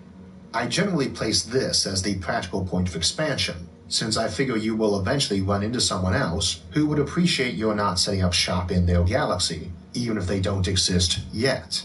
Leave now on a billion light-year journey, and when you arrive, a planet that was just forming when you left might be the capital of an interstellar empire. And while intergalactic warfare is at least vaguely plausible in an OFTL universe, inter-supercluster warfare really is not. You could also get a galaxy to move at this speed back towards you, but probably not much faster. So the million or so nearest galaxies closer than about a billion light years from us is probably all the mass available to a civilization. We'll go with the rounded value of 10 to 48 kilograms, keep that in mind for later, but that's more or less your upper limit, and it could be steered into a pretty compact value not much larger than our galaxy. Any tighter than that and the combined mass would form a galaxy-sized black hole. Some of that matter, however much you hoarded, would be acting as fuel. Indeed, probably almost all of it would, eventually, but we can assume a lot of it will be used for making computers and memory. The processing power permitted under classical computing, when temperature is your true upper limit, and you've got solar systems worth of mass to build your computers out of, is mind-boggling. But we have some options that might let us squeeze even more calculations or simulations out of a small amount of energy. We talked about quantum computing earlier this year, and tried to dispel some of the myths about it which elevate it beyond a very powerful tool into almost magical status, and at some point we'll need to do the same for time crystals. But, unsurprisingly, a lot of folks have wondered if these options let you blow past even the titanic processors allowed under classic computing, or potentially do entropy-free calculation, reversible computing. Last time, we discussed how Landauer's limit on conventional computing is based on temperature. It is a hard physical limit that tells us that no matter how much we improve computing, we can't beat that. Not with conventional computing at least. As I said in the quantum computing episode, we never want to regard that technology as a magic wand, and it is way too new for us to discuss it reliably. That's even more true for reversible computing, specifically physically reversible or isentropic computing, where you could do all your calculations essentially energy-free by undoing the process afterwards. This is usually thought to be impossible, and actually where Landauer's principle derives from. But we're not sure it actually is physically impossible. There are some reasons to think otherwise, and trillions of years is a long time to figure out how to do it or get close to it. If that turned out to be possible, though, it turns out we have another limit of a different kind that controls the speed we can reverse calculations at. This derives from the Modulo-Levantine theorem that shows that even reversible computing and quantum computing are fundamentally limited to no more than 6 times 10 to the 33 operations per second per joule. The more physics savvy of you might have just twitched. Yes, that was seconds per joule, not joules per second. It is saying that if you can keep using the same energy to run computations constantly, that this is the maximum speed you can run them at. Converting that into matter at about 10 to the 17 joules per kilogram, and dividing by our usual assumption of about 10 to the 16th hertz of processing to emulate a human brain, we get 6 times 10 to the 34 people being simulated per kilogram of matter, which was about the same as what we got from a full-blown solar system-spanning Matryoshka brain, an MB, and which would conveniently fit in your pocket rather than an entire solar system. If you saw the episode on Matryoshka brains, you might recall that it could hoard more emulated minds than an entire K3 civilization could. As a reminder, a K3 civilization is one that hasn't just populated every solar system in the galaxy, but also turned them all into Dyson spheres. Now, since this presumably does not need energy to run on, or rather doesn't expend any, our 1 kilogram pocket MB could just sit there emulating billions of trillions of humans forever, enough to normally populate an entire supercluster of galaxies converted into Dyson swarms. One eternal engine of thought for 1 kilogram of mass energy. Earlier, I mentioned we could possibly get our hands on as much as a supercluster of mass, 10 to the 48th kilograms, a trillion kilograms. At this sort of scale, numbers start feeling a bit meaningless, but you'd be talking about a potential real-time population of 10 to the 83 people. More if you either run them slower or can get that processing figure per person down. That is more people than there are atoms in the observable universe. You can add on 5 more orders of magnitude if you want to assume the entire observable universe was converted, not just the matter in the nearest billion light years, or knock 5 or 6 off if you want to limit it to the galaxy. We don't know that such a thing is possible, but that is the hard limit for that in much the same way Landauer's limit is way beyond what we can do now with computers. It represents a hard limit on what we can do conventionally. I get asked about reversible and quantum computing a lot after the original episode, so I wanted to address that option. We do have to wonder what such a computer would be used for, the obvious being to keep running simulations of people, digital consciousnesses, though an alternative is to devote all that processing power to trying to learn how to break the laws of thermodynamics and reverse entropy. A very important question for any civilization that wants to live forever. And the last question you'll probably be asking if you want to see the other side of eternity. Keeping to the more classic views of computing and the universe though, we still have options for surviving the black hole epoch. Once those all die, and basically explode, it's always good to remember that's how that goes down, all the universe is a frozen, desolate void of gas at near vacuum levels, and a few leftover dead stars or planets. If you were some civilization that spent the last 10 to the 100th years living around a leftover galactic core black hole, and the last trillion or so of it living around the much smaller and more energetic one it became, Elbows hella storing up ashy. that energy, you would have noticed the that's just the occasional sunlight, object right? drifting around that was just a bit warmer than the background temperature of the universe. You'll know that these used to be neutron stars or white dwarfs that long since cooled off, but haven't cooled off completely. You recognize one as good old Sol, our home star, long since turned red giant, then white dwarf, and finally black dwarf. Nobody ever disassembled it or shoved it into a black hole for fuel, because it was our home. It gave us life back at the dawn of time, and we will return to it now, at the end of time, to let it give us life once more. The reason it is just... So now you can see more of the second layer of paint and how much of a difference it makes from one layer to the next. So this right here is still the first layer of paint, this arm and this hand, and you can see how much more flesh-like his skin tones and this arm is now compared to this arm.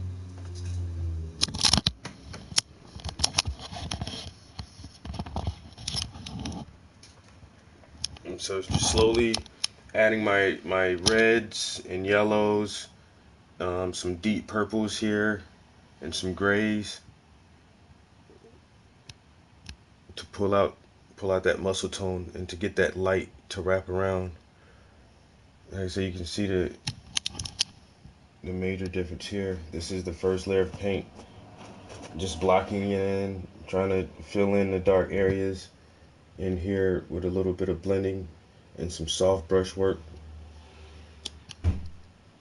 So I'm going to work on this arm next and see if I can work my way through the flesh tones for the second layer of paint, and then after that I'll start detailing the headphones and this t-shirt.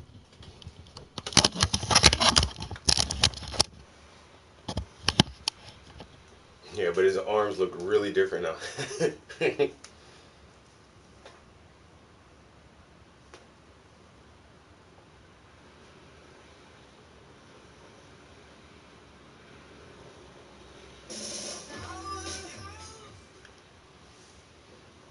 Dre, what up?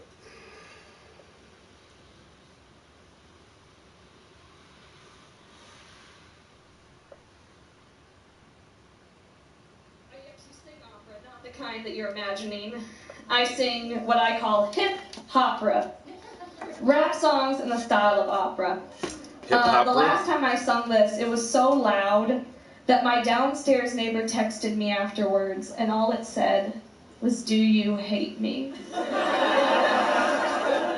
Do you guys want to hear it? Okay.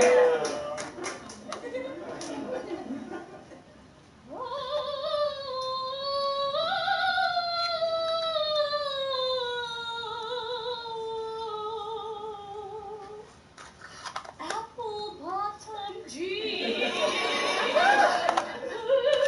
the feet. Oh, crowd was looking at me. She is a woman. They say you know, shorty.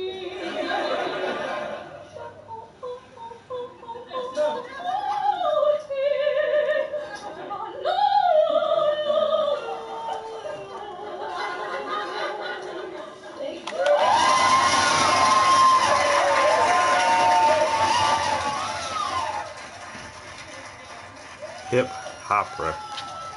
Thank you. So I'm single.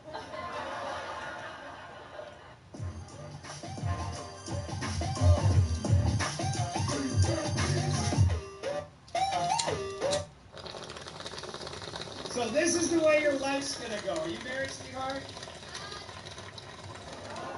That's okay. Gee, I wonder why. I love you. I know we just met, but I really love you. This is the way your life's gonna pan out. This is what they do not teach you in school. You wake up to the world about age 16. 16, you start saying to yourself, well, I need to get a job one day. So I'm going to have to work real hard at a skill to make money. But you know what? I want to make a lot of money. So I'm going to work and work and work to become an expert at this job. Then I get a relationship going.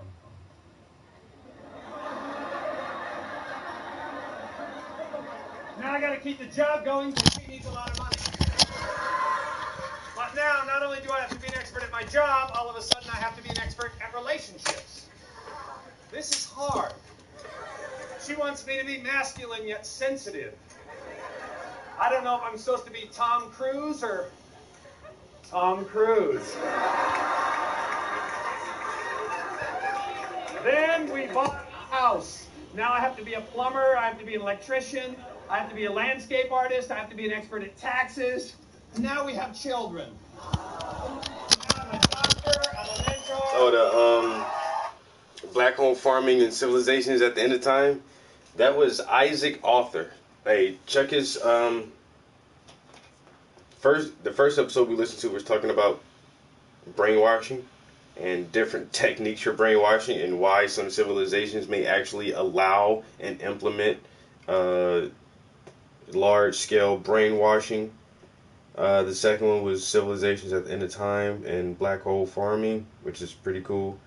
But that was Isaac Arthur, and the name of his channel is Science and Futurism. Science and Futurism. Like mine is Art and Education. See, with Isaac Arthur, you get two things. You get science, and you get him talking about what could possibly be in the future. Like farming black holes at the end of time when space is trying to rip apart. That's some crazy shit to even wrap your head around. Yeah, I like Isaac Arthur. He puts out new episodes every Wednesday.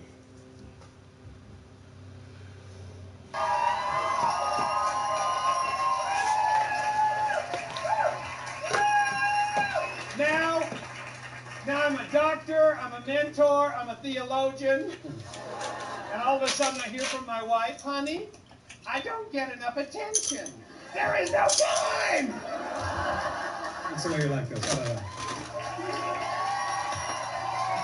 I was trying to learn to cook. People always say how easy it is to cook, but it is not any easier than not cooking. Oh, just get a really good virgin olive oil.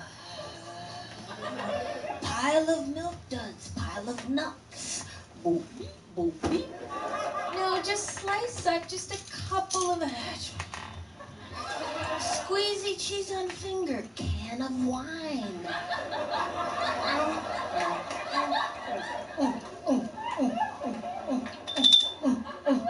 No, just preheat the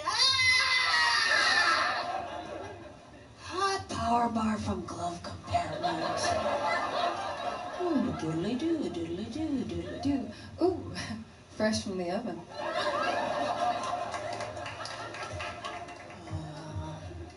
I'm very concerned about celebrity chef Paula Deen because her recipes are like a suicide note.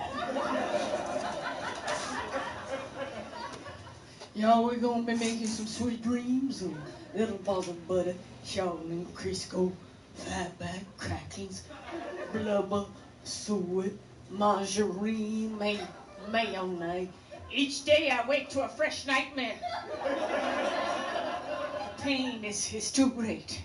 I'm gonna roll in some granulated sugar, powdered sugar candy, candy corn, gummy snakes, Mentos, cookies, some nerds. Don't look for me. I've made a plan and I will follow through with it. Gonna drizzle in some hot fudge, heavy cream, whipping cream, sour cream, ice cream, cake, batter, peanut butter.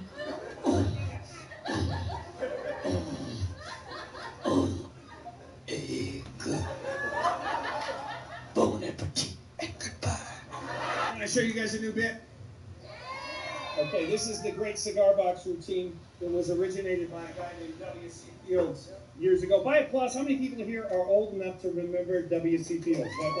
That's good. By applause, how many people here are too old to remember W.C. Fields? It's usually the same people. He invented this routine way back in the vaudeville days. I'm going to take it a little bit further than W.C. Fields ever did. There's no magnet strings or mirrors in these boxes. This is all real stuff. I hope you guys like it. Here we go. Broken in yet.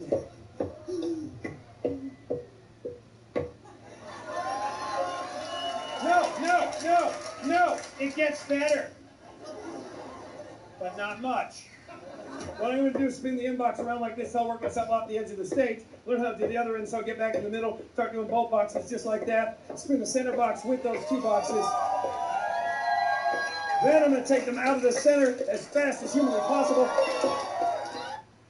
We have staff at 30 locations, and they're not communicating. The FileMaker platform works across all mobile devices. Then we're going to go from one side, just like that, to the other, just like that, behind the back. Both sides at the same time over the Godfrey mother of...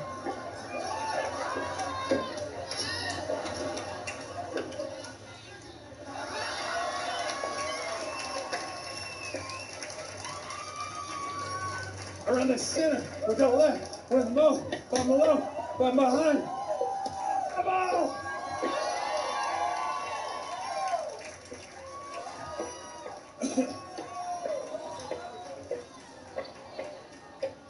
Here we go.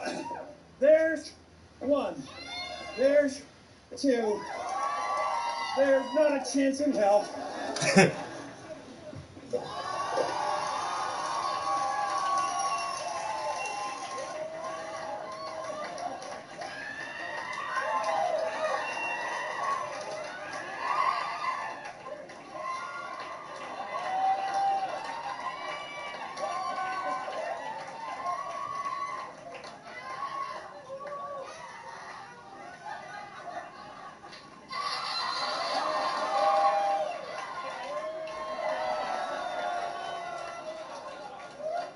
Jesus, take the wheel!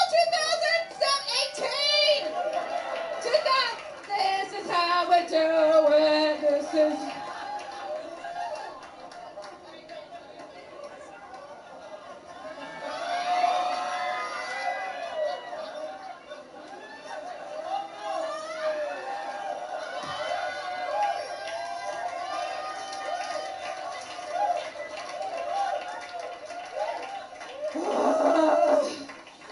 I don't dance now, I make money moves. Did you see who's eating carbohydrates tonight, bitches? Ladies, this isn't decorative. Mama's gonna have shit, it's hot. Oh my gosh, it's hot. I got a big one. That's what she said. Hey!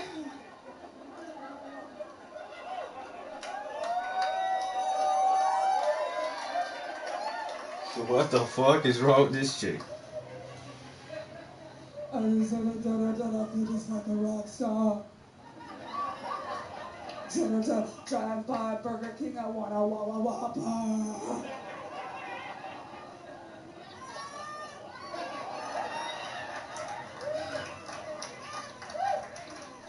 Hey guys, I don't like to brag or anything, but Mama just lost 45 pounds. Okay. I'm gonna try to give you a thigh gap. Hold on. Hashtag fitness goals. I mean, I don't care if it's a damn camel toe. I'm getting a thigh gap this year, bitch ass. Getting a thigh gap. Now I'm gonna tell you what they don't tell you. Well, first of all, I gotta be honest with you. I did lose 45 pounds. I kept off 7. Don't like to brag. It's hard. It's hard losing weight and keeping that shit off. What they don't tell you when you lose weight is that it's never ever gone. It's gonna try to find you wherever you go, like a fucking stalker, like this. Fucking. I'm trying to help you out, but. You know I shouldn't have carbs, and you got it anyway. It's like your weight is always sitting on the sidelines, kind of like this. Ready? Here we go. Hurt. Oh.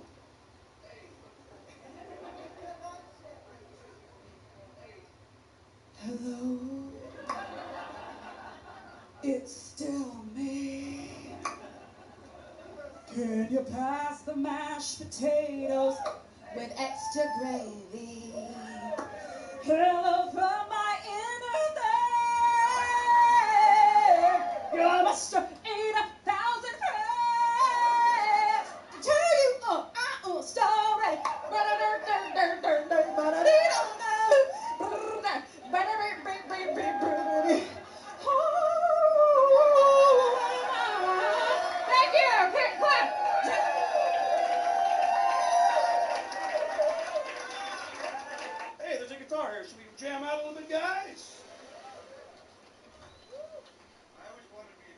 I guess these are comedians with other talents.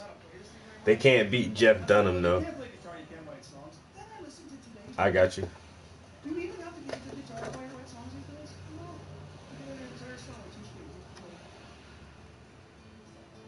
This entire song is 2 strings. Maybe you know it.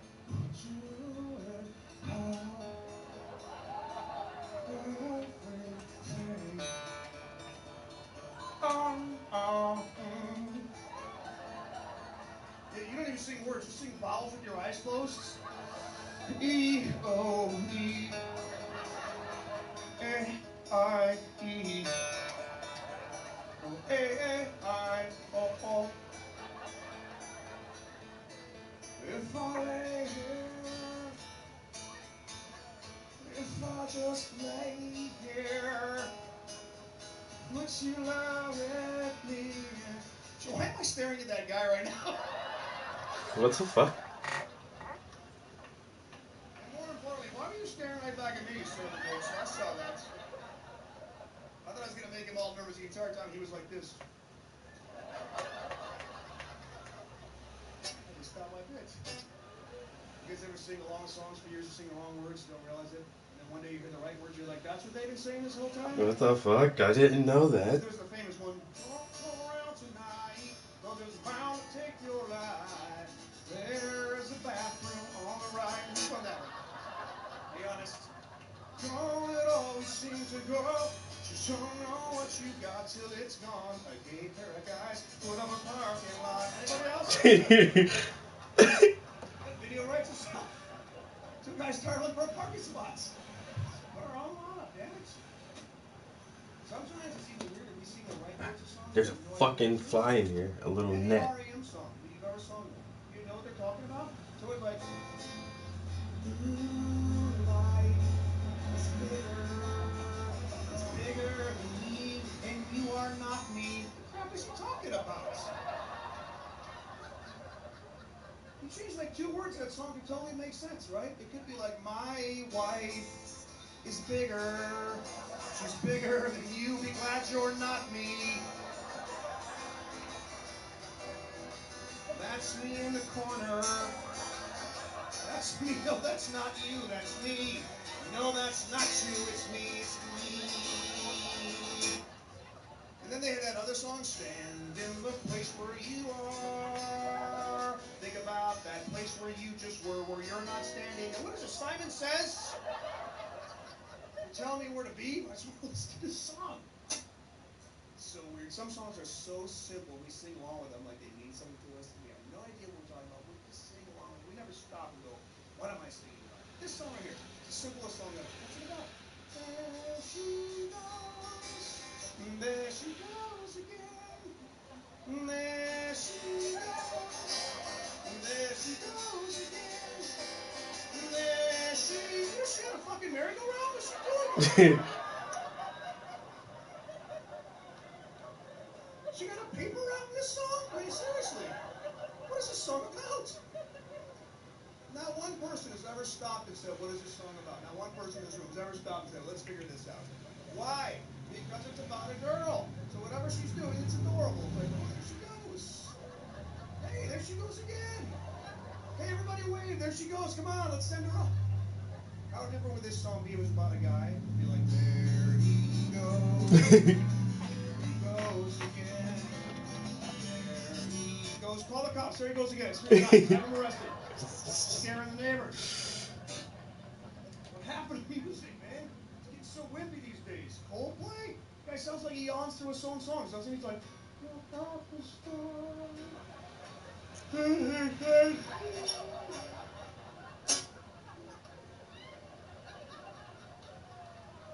music's getting wimpy, man. Guys, you know, girls write songs like, I'm a bitch, I'm a lover, I'm a slut, run for cover. Like, okay, relax.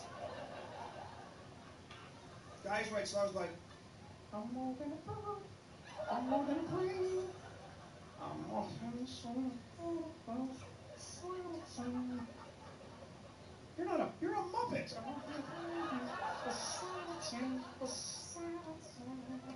What's going on there? But you know what? I'll take any of that music over some of the, like, because at least they write their own music, play their own instruments. Sometimes these producers, they get a laptop computer, like Timbaland. He makes millions just taking songs already done, adding those weird sound effects. It does make the song better, like that song, this song. He has this weird sound effect, comes out of nowhere, makes no sense in the song, but it does make the sound better.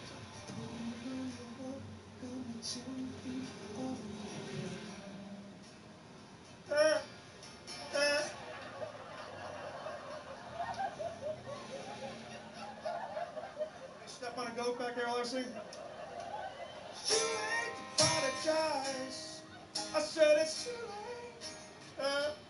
That song is bullshit. It's never too late for a girl to apologize, am I right? Never too late. Oh, we'll tell you it's too late. We'll be like, it's too late for you to apologize. Nope, sorry, too late. She's like, I'll give you a blowjob, apology accepted. Thank you.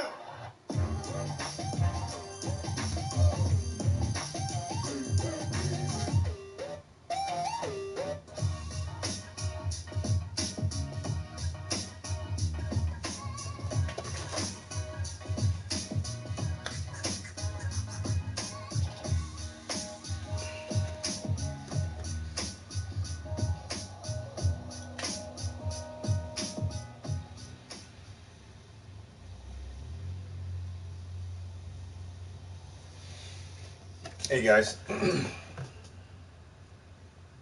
y'all need to tell everybody y'all know to subscribe to the YouTube channel. We're so close to 1,000.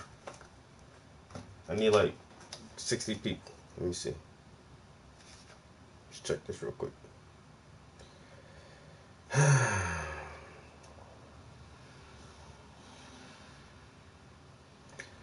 I need 51 people, yo. I know y'all got a cousin or a little cousin or a friend or somebody.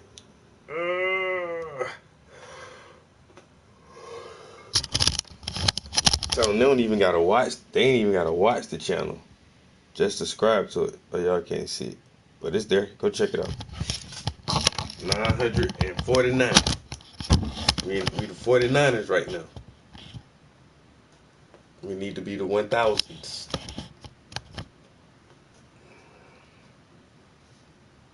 That's crazy. 949 subscribers. We're so close.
Thank you for coming to my show, Alcoholicross.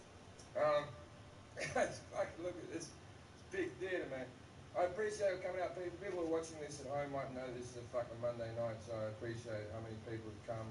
I realise that in this economy, tickets for things such as comedy shows aren't that cheap. For men, for women, same price they've always fucking been, are they? Women don't pay for things like this. There's women in this room who have no fucking idea how much a ticket for this show costs. No fucking idea. Your husband came home, said, remember we're seeing Jim Jeffries? You said who, and now you're fucking here.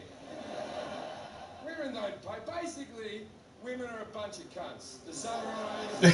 Damn. See, I don't know if women even know that drinks cost money. You know?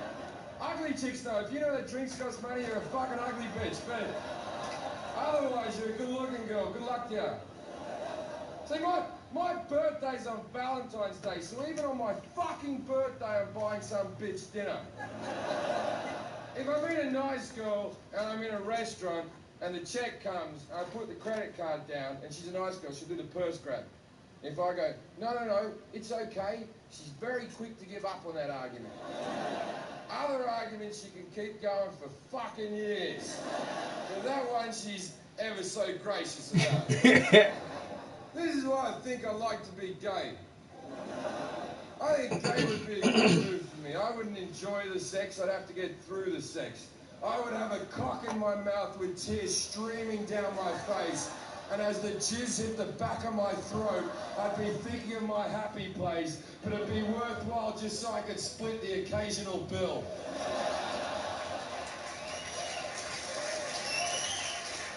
That's why gay guys are happy, and that's why lesbians are fucking miserable. Lesbians are fucking miserable people because they have to hang out with women all day. It must be fucking horrible. They must just be sitting there at dinner going, I'm not going to pay for this, bitch. I just worn my best plaid shirt and shaved my head. She better treat me like a princess. Now, if there's any lesbians in the room, and I assume there's not because laughter's not your thing. Damn. If there is, I'd like to apologise for that last joke. But if you hate men so much, stop trying to look like them. You never see a Jew dressed as a Nazi.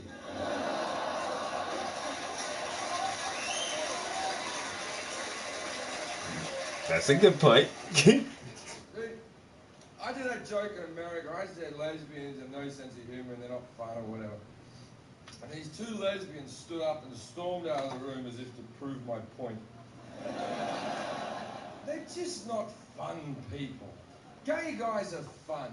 I don't care how homophobic you are. If you're holding a dinner party and a gay guy shows up, you get a little bit excited, don't you? You're like, oh, fucking a gay guy. Oh, strap yourself in, love. Hey, I got a live one, right? If you're holding a dinner party and a lesbian shows up, you're just like, ah, oh, fuck me. All I wanted to do was relax and play Pictionary. She's drawing something political. You can't even point lesbians out, and they're so fucking obvious. They're so obvious, but you can't point them out. If you saw like fucking, if I see like two lesbians in the audience, I go, excuse me, you lesbians? They'll be like, what? Fuck, what? What do you mean by that? Right? But if I see two gay guys in the audience, go, excuse me, are you gay guys? They'll go, guilty, because gay guys fucking love being gay. The word gay comes from happy. They like fucking men in the ass so much, they've called it happy. Heterosexual their whole life. Wow. Not call the experience happy. What? I know this dude gets all kind of fucking hate mail. Like, yeah, he's going all the way in.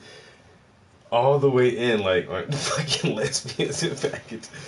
They love fucking men in the ass so much, they call it happy. What the hell? Oh, the struggle at best.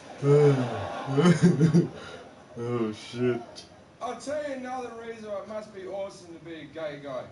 It must be wonderful to be in a relationship where if your partner's being a dickhead, you can punch him in the head.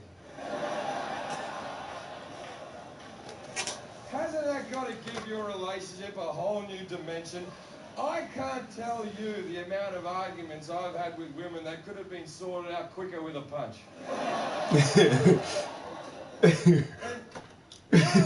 Subject of domestic violence. It's a horrible thing, of course it is. Oh, shit. Now, you ever met a woman who's like been married like 4 times? She's like, I guess I just choose the wrong type of man. I've been married 4 times and all my husbands beat me. And you're like, all of them. All 4. 1, 2, 3, fucking 4. They all beat you. Someone doesn't know when to shut the fuck up. Now, do they? Because I'm a tolerant man. I'll give anyone 3, but 4, you're a fucking button pusher. Am I right? That's a nice cheery way to start the show.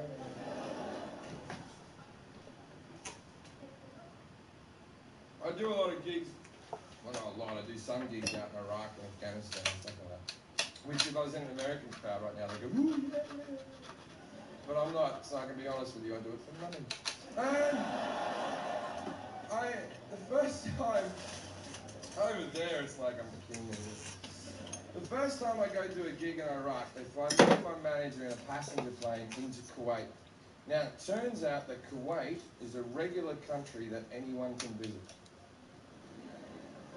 Then, a military truck gets me and my manager and drives us over the border into Iraq and drops us off. And we're standing in the middle of the desert of a war-torn country. We can't see anything on the horizon. And I turn to my manager and go, "Good booking, fuckface." And then this helicopter comes in over the horizon and lands in front of us. And the blades are still going. And this soldier runs off and goes, "Excuse me, are you Jim Jeffries?" And I went, "What other white cunt were you looking for in the desert at this exact location?" Then he hands me my bulletproof vest and my helmet. He's obviously wearing his bulletproof vest and his helmet. His are camouflaged. Mine, fucking blue. And I said, "Why do I have a blue vest and helmet?" He said, "That's so the enemy know you're a civilian." I'm like, does the enemy give a shit? That's my main concern, because I've never been a sniper. But every time I got off the helicopter, I was surrounded by soldiers protecting me. If I was a sniper, I'd be like, the cunt in blue looks important, right? So, we got in this helicopter. And we're sitting in this chopper, that's what we call them in the biz, chopper. And I'm sitting here, and I've got 2 soldiers sitting next to me there. My manager, Brett's sitting there, he's got 2 soldiers sitting next to him. There's 2 soldiers in the cockpit. There's a great big door open next to me there. And there's another door open there. And at that door, there's a soldier with a great big gun on a hinge with bullets coming out of it like that thing that Chewbacca wears. And we take off, and off we go to Baghdad. And as we hit the border of the city, I hear a great big bang! And these 2 small flares shoot out from the small wings of the helicopter, followed by a trail of smoke. And then the helicopter goes... Now, the reason they do this is when they get over the danger area, if there's a heat-seeking missile, it'll be distracted by the flares, and then the helicopter will fly out of range. Very clever. Now, they never told me this was happening. As far as I'm concerned, the wings have just exploded. And we're now plummeting to our death. It's nice to know how you react under pressure. Yeah. Oh my God. By vomiting over my lovely blue vest, ironically making it more camouflaged than it was before. And yelling out, "We're going down!" The 2 pilots, the soldiers, the gunner, they all start pissing themselves laughing. They're reaching through, they're high-fiving each other. It turns out they've been waiting for this joke for months. I'm cleaning vomit off myself going, "Ah, you guys are cool, I thank you for defending my freedom." Right? What? So I sit back down, covered in vomit in the helicopter, and so I'm trying to look out the door to try to unqueeze myself. And I'm looking out over the ground over Baghdad. By the way, Baghdad, beautiful city, untouched. And You're right. I look out on the ground, and I see a little Arab fella with a handgun shooting up at a helicopter. Just, once again, I freak out. "We've been fired on!" The gunner now is laughing so fucking hard. He's laughing even harder than he's before. He's laughing so hard he's killed over. The gun's just dangling out in a hinge. And I'm like, "What's your fucking problem, man?" And he's like, "Jim, you're gonna have to calm down, mate. We're in a military helicopter with a bulletproof bottom. That's a handgun. We're so high up the bullets can't even reach us. They just sort of go..." And then I jokingly said, "I bet our bullets can reach him." And he went, "Oh yeah."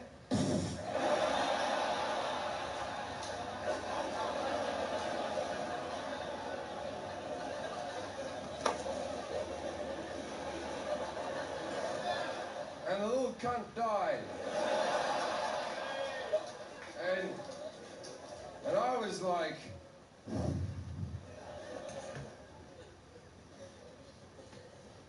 I was just saying, mate. I was just saying.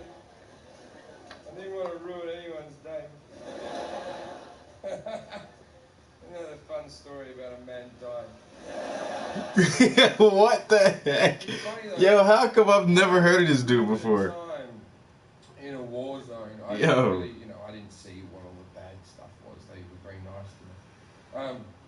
But this war's kind of crazy to me because I don't know historically how we're going to talk about it. See, like my grandfather, he fought during the Second World War for the Japs, weirdly enough.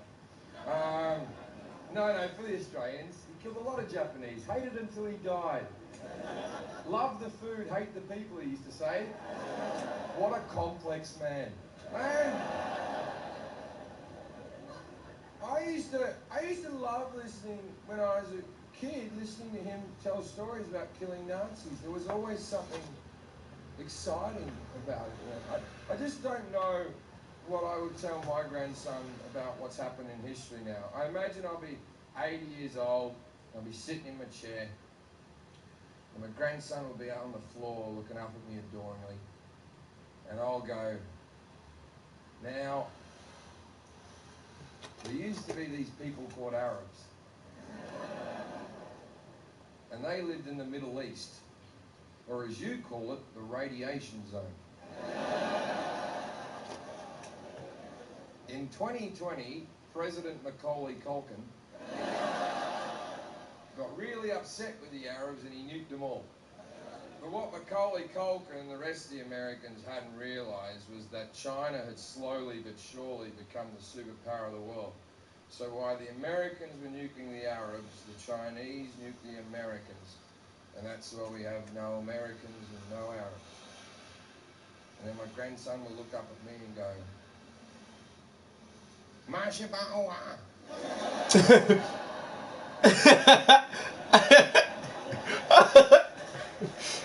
Damn. That's fucking crazy. You know what I like about that joke? It has the feel of racism, but you can't pick the exact moment. Well, you know it is. It's definitely racist. Let's change subject quickly. How do blind people wipe their asses? I know what you're thinking, the same as us, but you're not thinking outside the box. Because wiping your ass is a very visual activity. No one's ever just leant up, wiped, then dropped into the bowl. You wipe your check. There's a lot of poo there. I'm going to wipe again. There's still a lot of poo. It feels dry, but there's still poo. I think I left one up there. I bet that's where the dog comes in handy. Oh! No! No! I'm not saying the dog licks the blind person's ass. I'm saying these are very intelligent dogs. They would have worked out some form of barking system. So the blind guy would have the dog, like, sit in front of him. Woof, woof, woof. Woof, woof. Woof.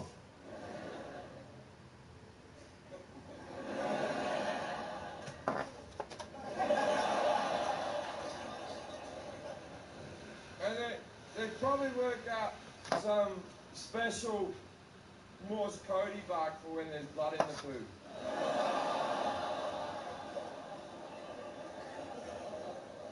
No, it's because they've already been through a rough time. They're blind. No need for ass cancer. Not that I suffer from hemorrhoids. I've done since I was 22 years old.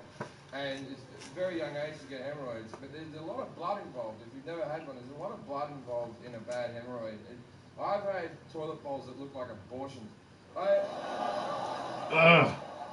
No, it's not good. And the first time when you're 22, when you get one, your brain goes to ass cancer. You're like, oh, I got ass cancer. Because no one ever tells you about hemorrhoids when you're young. Your dad never sits you down and goes, when you get a bit older, you'll be pushing a poo a little bit hard, and a small portion of your arsehole will fall out. Now, it's nothing to be alarmed about. It's just part of becoming a man. So the first time I got a hemorrhoid, I didn't tell anyone because I thought I was dying, obviously. And I go to see my doctor, the same doctor I've had my whole life, and he makes me, I got ass cancer. And he makes me bend over a chair. And then he gets a rubber glove on, and he sort of prods around my ass a little bit. And he goes, you've just got hemorrhoids there. And I said, I thought that only happens to old people and pregnant women. And he went, and you?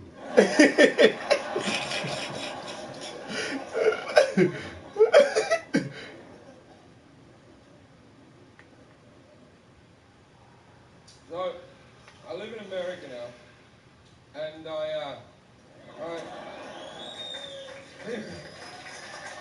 people get so entertained by that, but where else am I going to put them?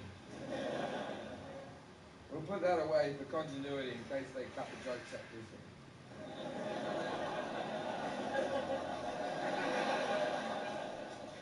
There we go, that's a bit of a, because I know there's people sitting at home going, that beer went like that, then it went like that, then it went like that. Fucking nerds. So I live in America, it fucking blows my mind. I live in America now, and I coming from Australia and everything, I never thought I'd sort of go this far with my career or anything. And I find myself now, I'm out there auditioning for major movies and shit, man. And I still feel retarded every time I go in there. Now, the first time I went for an audition, I've been in LA for like a couple of days, and my agency sent me to this audition. And I went along and I met this girl in the corridor called Carla, and I was really nervous, and she could tell I was nervous, and she sort of calmed me down, and we had a little bit of a chat. She was really cute, and we flirted together and stuff. And then I read the little bit, and then I went home. And then I got a call the later on that afternoon going, they loved you. You're going to come back for a callback. So I'm like, excellent, that's good. So I go back for a callback, and when you do callbacks, often they have you reading with another person. So I'm in the room reading with this girl, and it's the same girl from the corridor. It's Carla, right? And we're sort of flirting,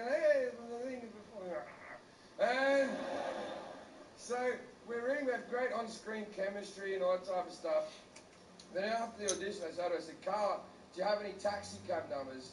I've got to get to me next audition. She said, where are you trying to get to? And I went, Santa Monica. And she said, that's where I'm going. I'll give you a lift. Now, please note at this stage of the story, I didn't ask for the lift.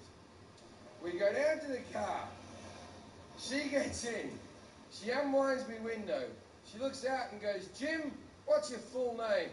And I went, Jim Jeffries. And she went, wait there.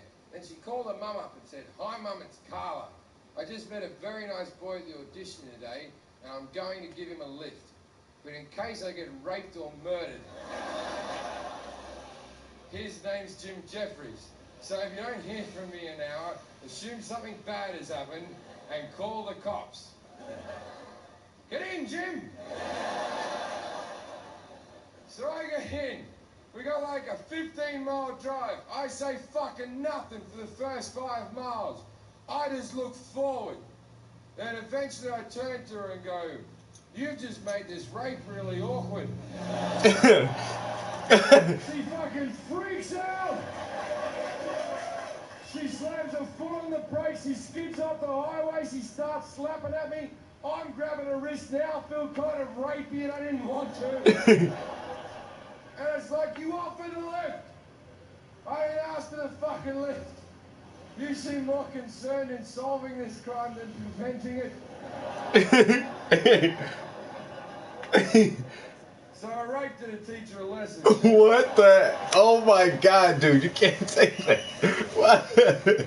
How else would she learn? What the hell? Now let's get a little bit deeper. I suffer from depression. I have done my whole life. I've been suicidal on and off for the last sort of 10 years.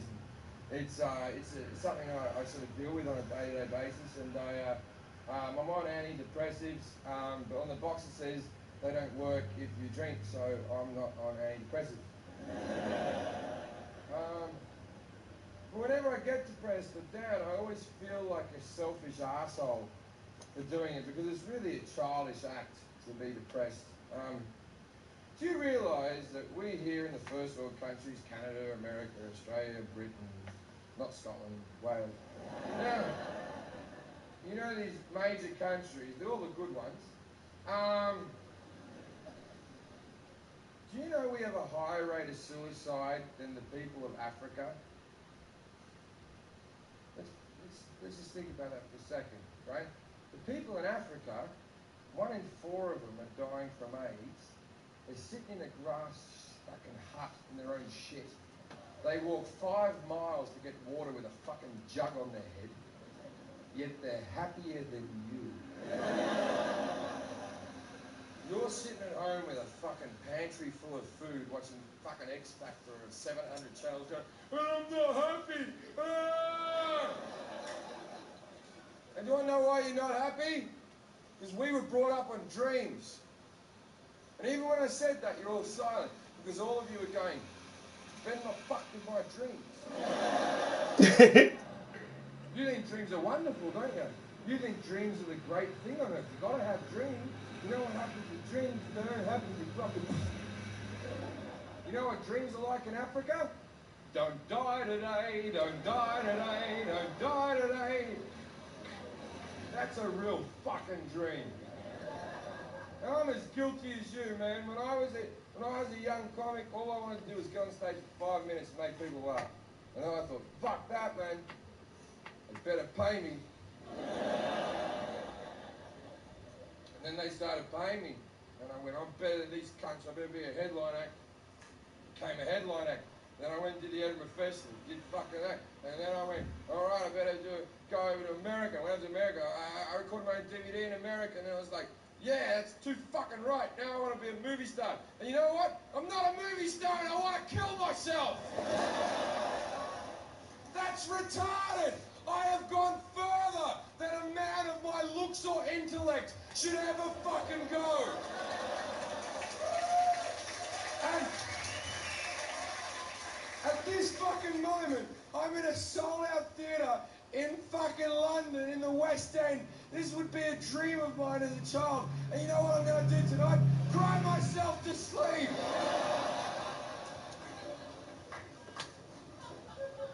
Because I was taught to dream. Because you never complete your dreams. You do complete them, but then what you do? You put another one on. And then another one on. And then when you die, you'll be on the deathbed going, my dream is to see my grandkids again. Then they don't come, then you die fucking miserable. You're never going to complete all of them. No one's ever gone, oh, I got no more dreams left, I'm fucking done. So I'm not going to dream anymore. Fuck that. I'm going to make little tiny achievable dreams that I can achieve. Like, for instance, I was drunk last night. So my dream for this evening is not to shit myself on stage. This guy. Now, it might happen. It might not happen, but if it does happen, I'll wash myself off and start again, because I'm a dreamer. But it's not our fault. This is bred into us. This is in our psyche. You can't fix things that have been said to you as a child.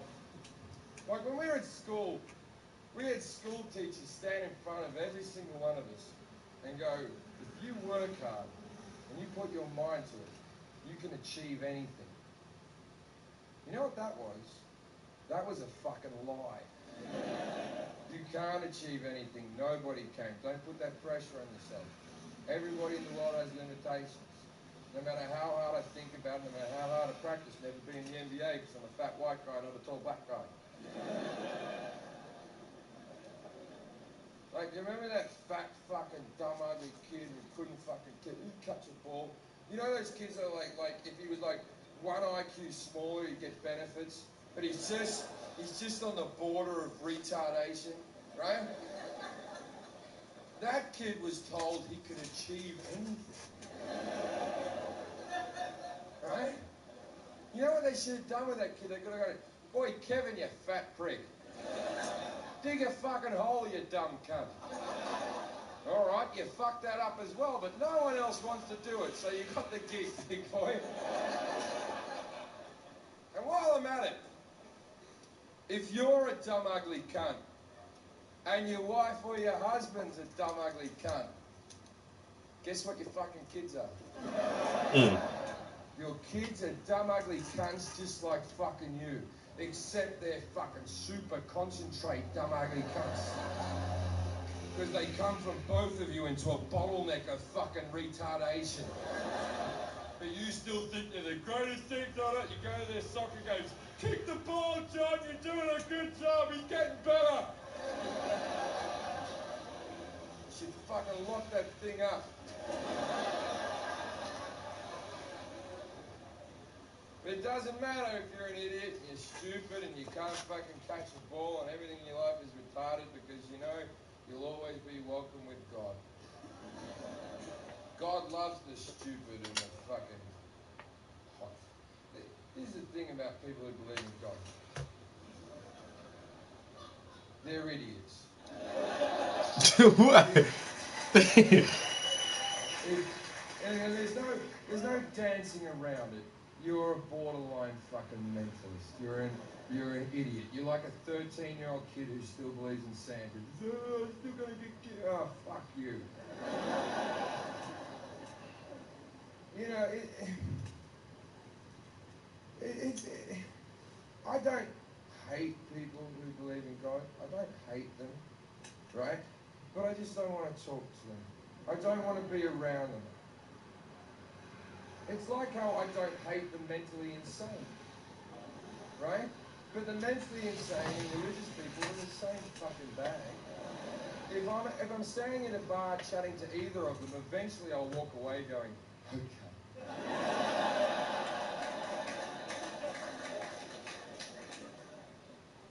See, do you know, I live in America, so I have to deal with this all fucking day. Okay, 85% of Americans believe in God. That's mental. Here in Britain, it's like 36%. In Australia, it's 27%.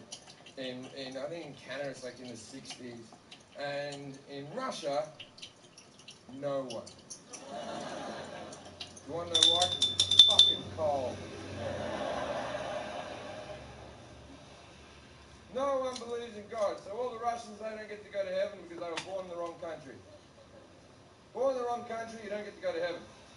Americans, born in the right country, hey, you get to go to heaven, you were born in the right place. Because God's very particular about where you're born. Right, so half of you fucking cunts get to go to heaven because you're British, and a few Australians get to go, and then the Americans all get to go, and most of the Canadians get to fucking go, and then there's those dumb cunts in those muzzy countries, eh? They don't even believe in the right God. They're fucking dead. They're not going. And what about those dumb Asian fucks, eh? With that fat cunt Buddha. They don't get to go to heaven because they've made up a God that doesn't exist. And then there's the Indians with the fucking monkey elephant guy. What is wrong with them? They must be retarded. They're believing in the wrong God. Not us, though. We were born in the right country.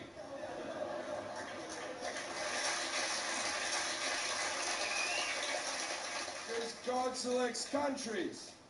That's why they always say, God bless America. Because the world's billions of years old, and America's 250 years old. And that's when God decided to choose a team.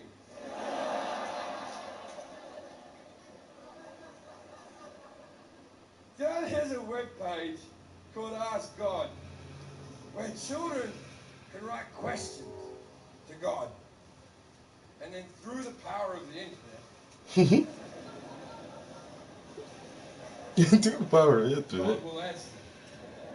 I'm a bit dubious, but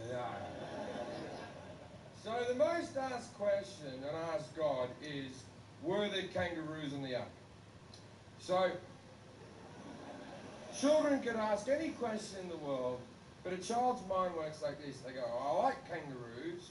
I think the Ark story's bullshit. So Shazam. And the answer to that question is, although there are no mention of kangaroos in the Bible, it does state that there was 2 of each animal.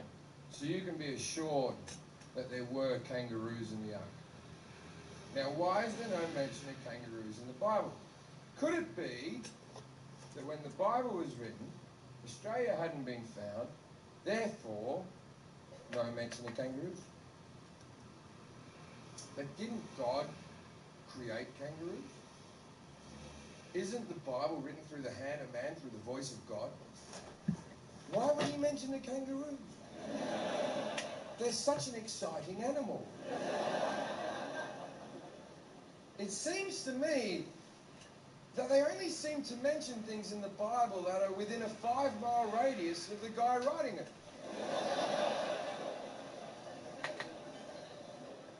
Like, if I was God, at the end of the Bible, I would have leant in and gone, oi, tell them it's round. Because, didn't know the world was round.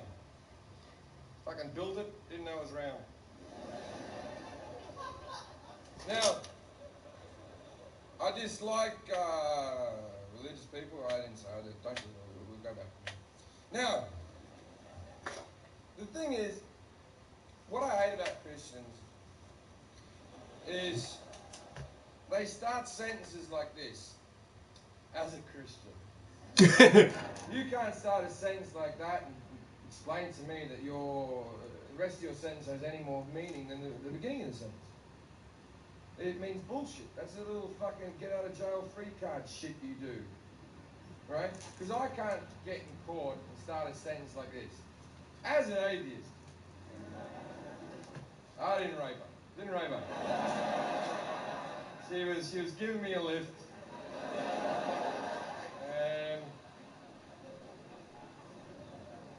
now, when I started this show, the routine was about how lesbians were fat, ugly, useless, with no sense of humour. And you couldn't applaud more. Then I killed an Arab man from a fucking helicopter. Just shot him dead. Then I said that there's no that Christians are bullshit and there is no God. And that's the moment when half the audience chose to be offended. Was that the fucking moment that got you? How very Christian of you towards the Muslims and the lesbians.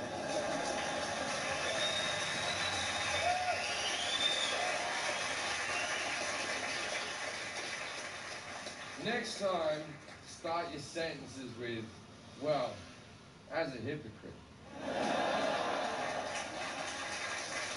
Now, I'll tell you this last thing about you think you're a good person because you have Christian values. Do you want to know what Christian values are? Christian values are a load of shit. What are Christian values? The 10 Commandments. What are the 10 Commandments? Very sensible rules to live your life by. You know what's a load of shit about them? The fact that you had to have them written down. The fact you couldn't figure out internally not to kill people. Don't steal. Really? You should just know these. These should be internal in you. The Bible is too wordy. All the stories are too wordy. The 10 Commandments are a load of shit. You don't need all these things. The Bible should be one sheet of paper. And on that sheet of paper it should say, try not to be a cunt. And if you do that every day, you'll be a good person. I'm trying to sell this show to the Americans. I don't like our chances. So let's do something we can all enjoy. Sometimes when I'm fucking a chick, I go to fuck them again in the morning and they'll say something like this. No.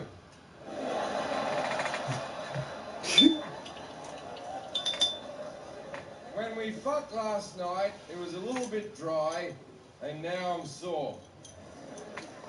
Now, to any woman who said something similar to this, may I say, your problem. My job was to get an erection. Your job was to get your hole wet. Wow. Did you get your hole wet? We both had things to do. See,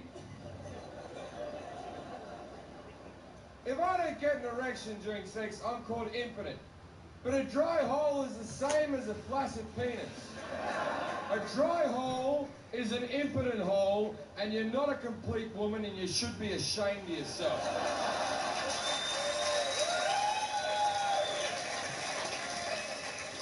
But women don't take responsibility for the dry hole. If I go to fuck a chick tonight and I get too drunk, which I will, and I go to fuck a chick and I don't get an erection, she'll go back to friends and go, oh, I went to fuck that Jim Jeffries, he couldn't get an erection. But if I go to fuck a chick and she doesn't get wet, she'll go back to her friends and go, I fucked Jim Jeffries, he didn't even get me wet. Do you see the problem there? I'm in charge of everything. It's like, I used to fuck this chick for a while. I stopped fucking her. She sent me a text, just stop calling her, just ignored her. And she sent me a text message a month later that went, oh, by the way, you never made me come. And I was like, really? You think you're the one who makes me come? Do you want to know who makes me come? I make me come! All the horrible thoughts I have in my fucking head makes me come. You have very little to do with it. You're just the container I shoot it into. Wow. But let's go back to the dry cunts.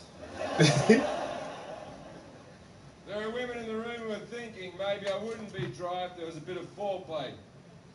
Let's explain foreplay. Foreplay is what we do to each other to get each other ready for sex. If I have an erection, that means I'm ready for sex. And I'm all foreplayed out. Now, the foreplay that's necessary for a woman goes like this.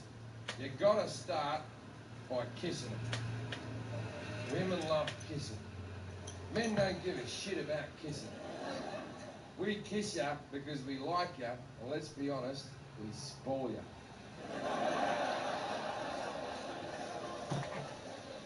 Men don't give a fuck about kissing. Used to like kissing when we were in our early teens, then someone sucked our dick. And then, what's this kissing thing?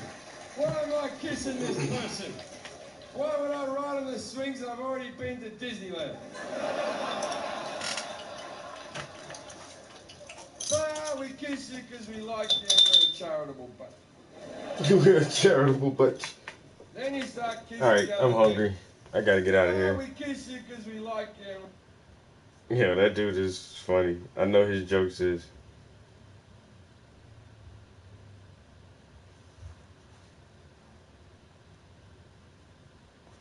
I know his jokes is harsh for some people to listen to. It had me laughing though. Oh my god. That dude was going in.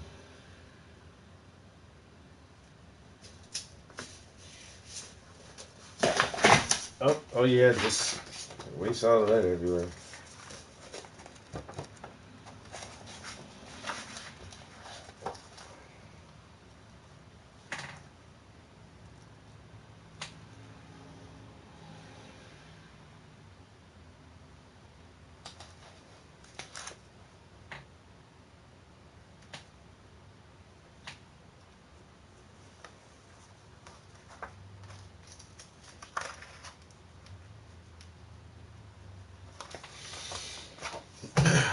Hungry and I think I smell some dinner. I don't know what it is, but I smell something. It smells good.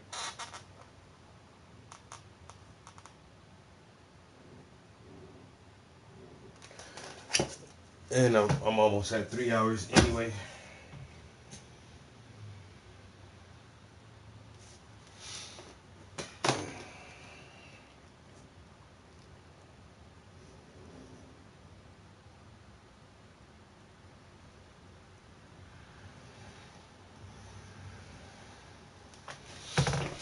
Alright.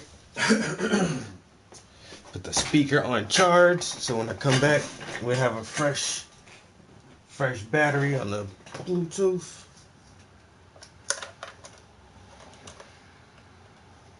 So we listened to 2 episodes of Isaac Arthur's Science and Futurism, and then we listened to this comedian dude just now. Oh my god.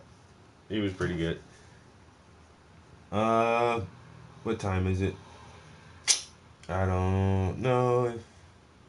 It's still early. I'll probably just eat, play the game for a minute. I got Destiny 2. Yo, if you like shooter games, Destiny 2 is free right now on for PlayStation Plus members. So you gotta have PlayStation Plus, and that's the one benefit I see for being a Plus member.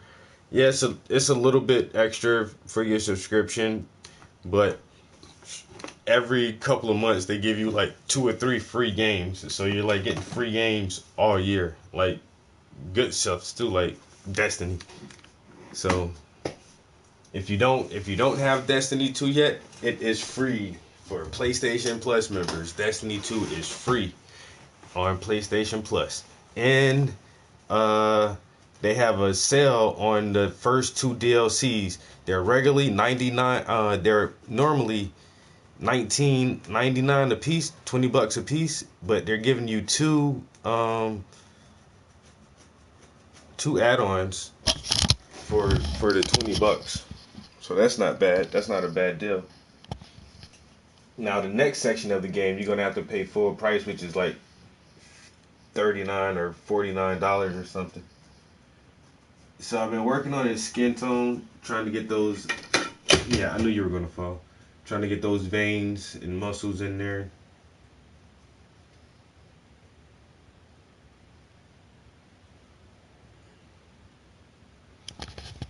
Because that direct sunlight is like literally right on him.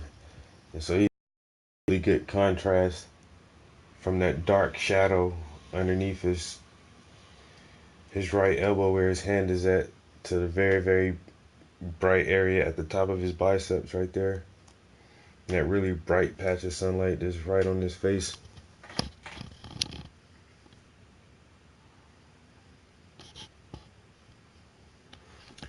So just working my way through the second layer of paint for the skin tones. The last bit of skin tones will be his fingers right here that are holding the books.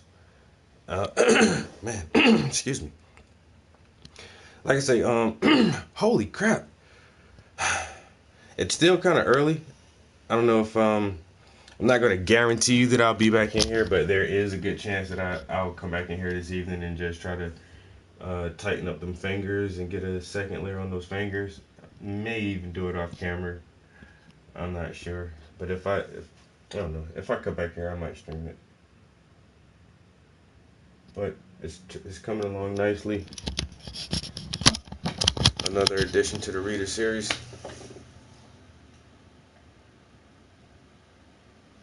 I'm liking them shadows.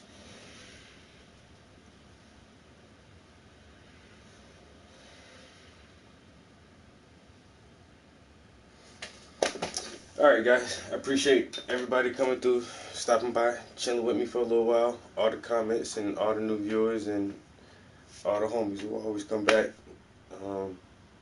Once again, we're almost at 1,000 subscribers for Art and Education. So tell your friends, tell your family, tell your cousins, everybody to go ahead and subscribe to the channel so we can get 1,000 subscribers before the end of the year. Yo, Savage, what up, bro? Oh, it's coming along nicely. It's nice. So yeah, I'm gonna finish the skin tones on the fingers right here later, and then I'll start working on the headphones, his shirt, and you can barely see just a little bit of blue jeans right here, and then I'll start detailing the title of the book. I may have to put another coat of red on there actually before I start putting letters on it. So I don't know, it might be a minute before I actually start putting letters on there. And I definitely want to work on the background some more, and add some more letters here. So this project still got a long way to go, but it's shaping out and it's looking good. Oh yeah, and I got an application for the Boys and Girls Club to be the art director. So let's see if I can get this job, and then I'll be like a legit art teacher.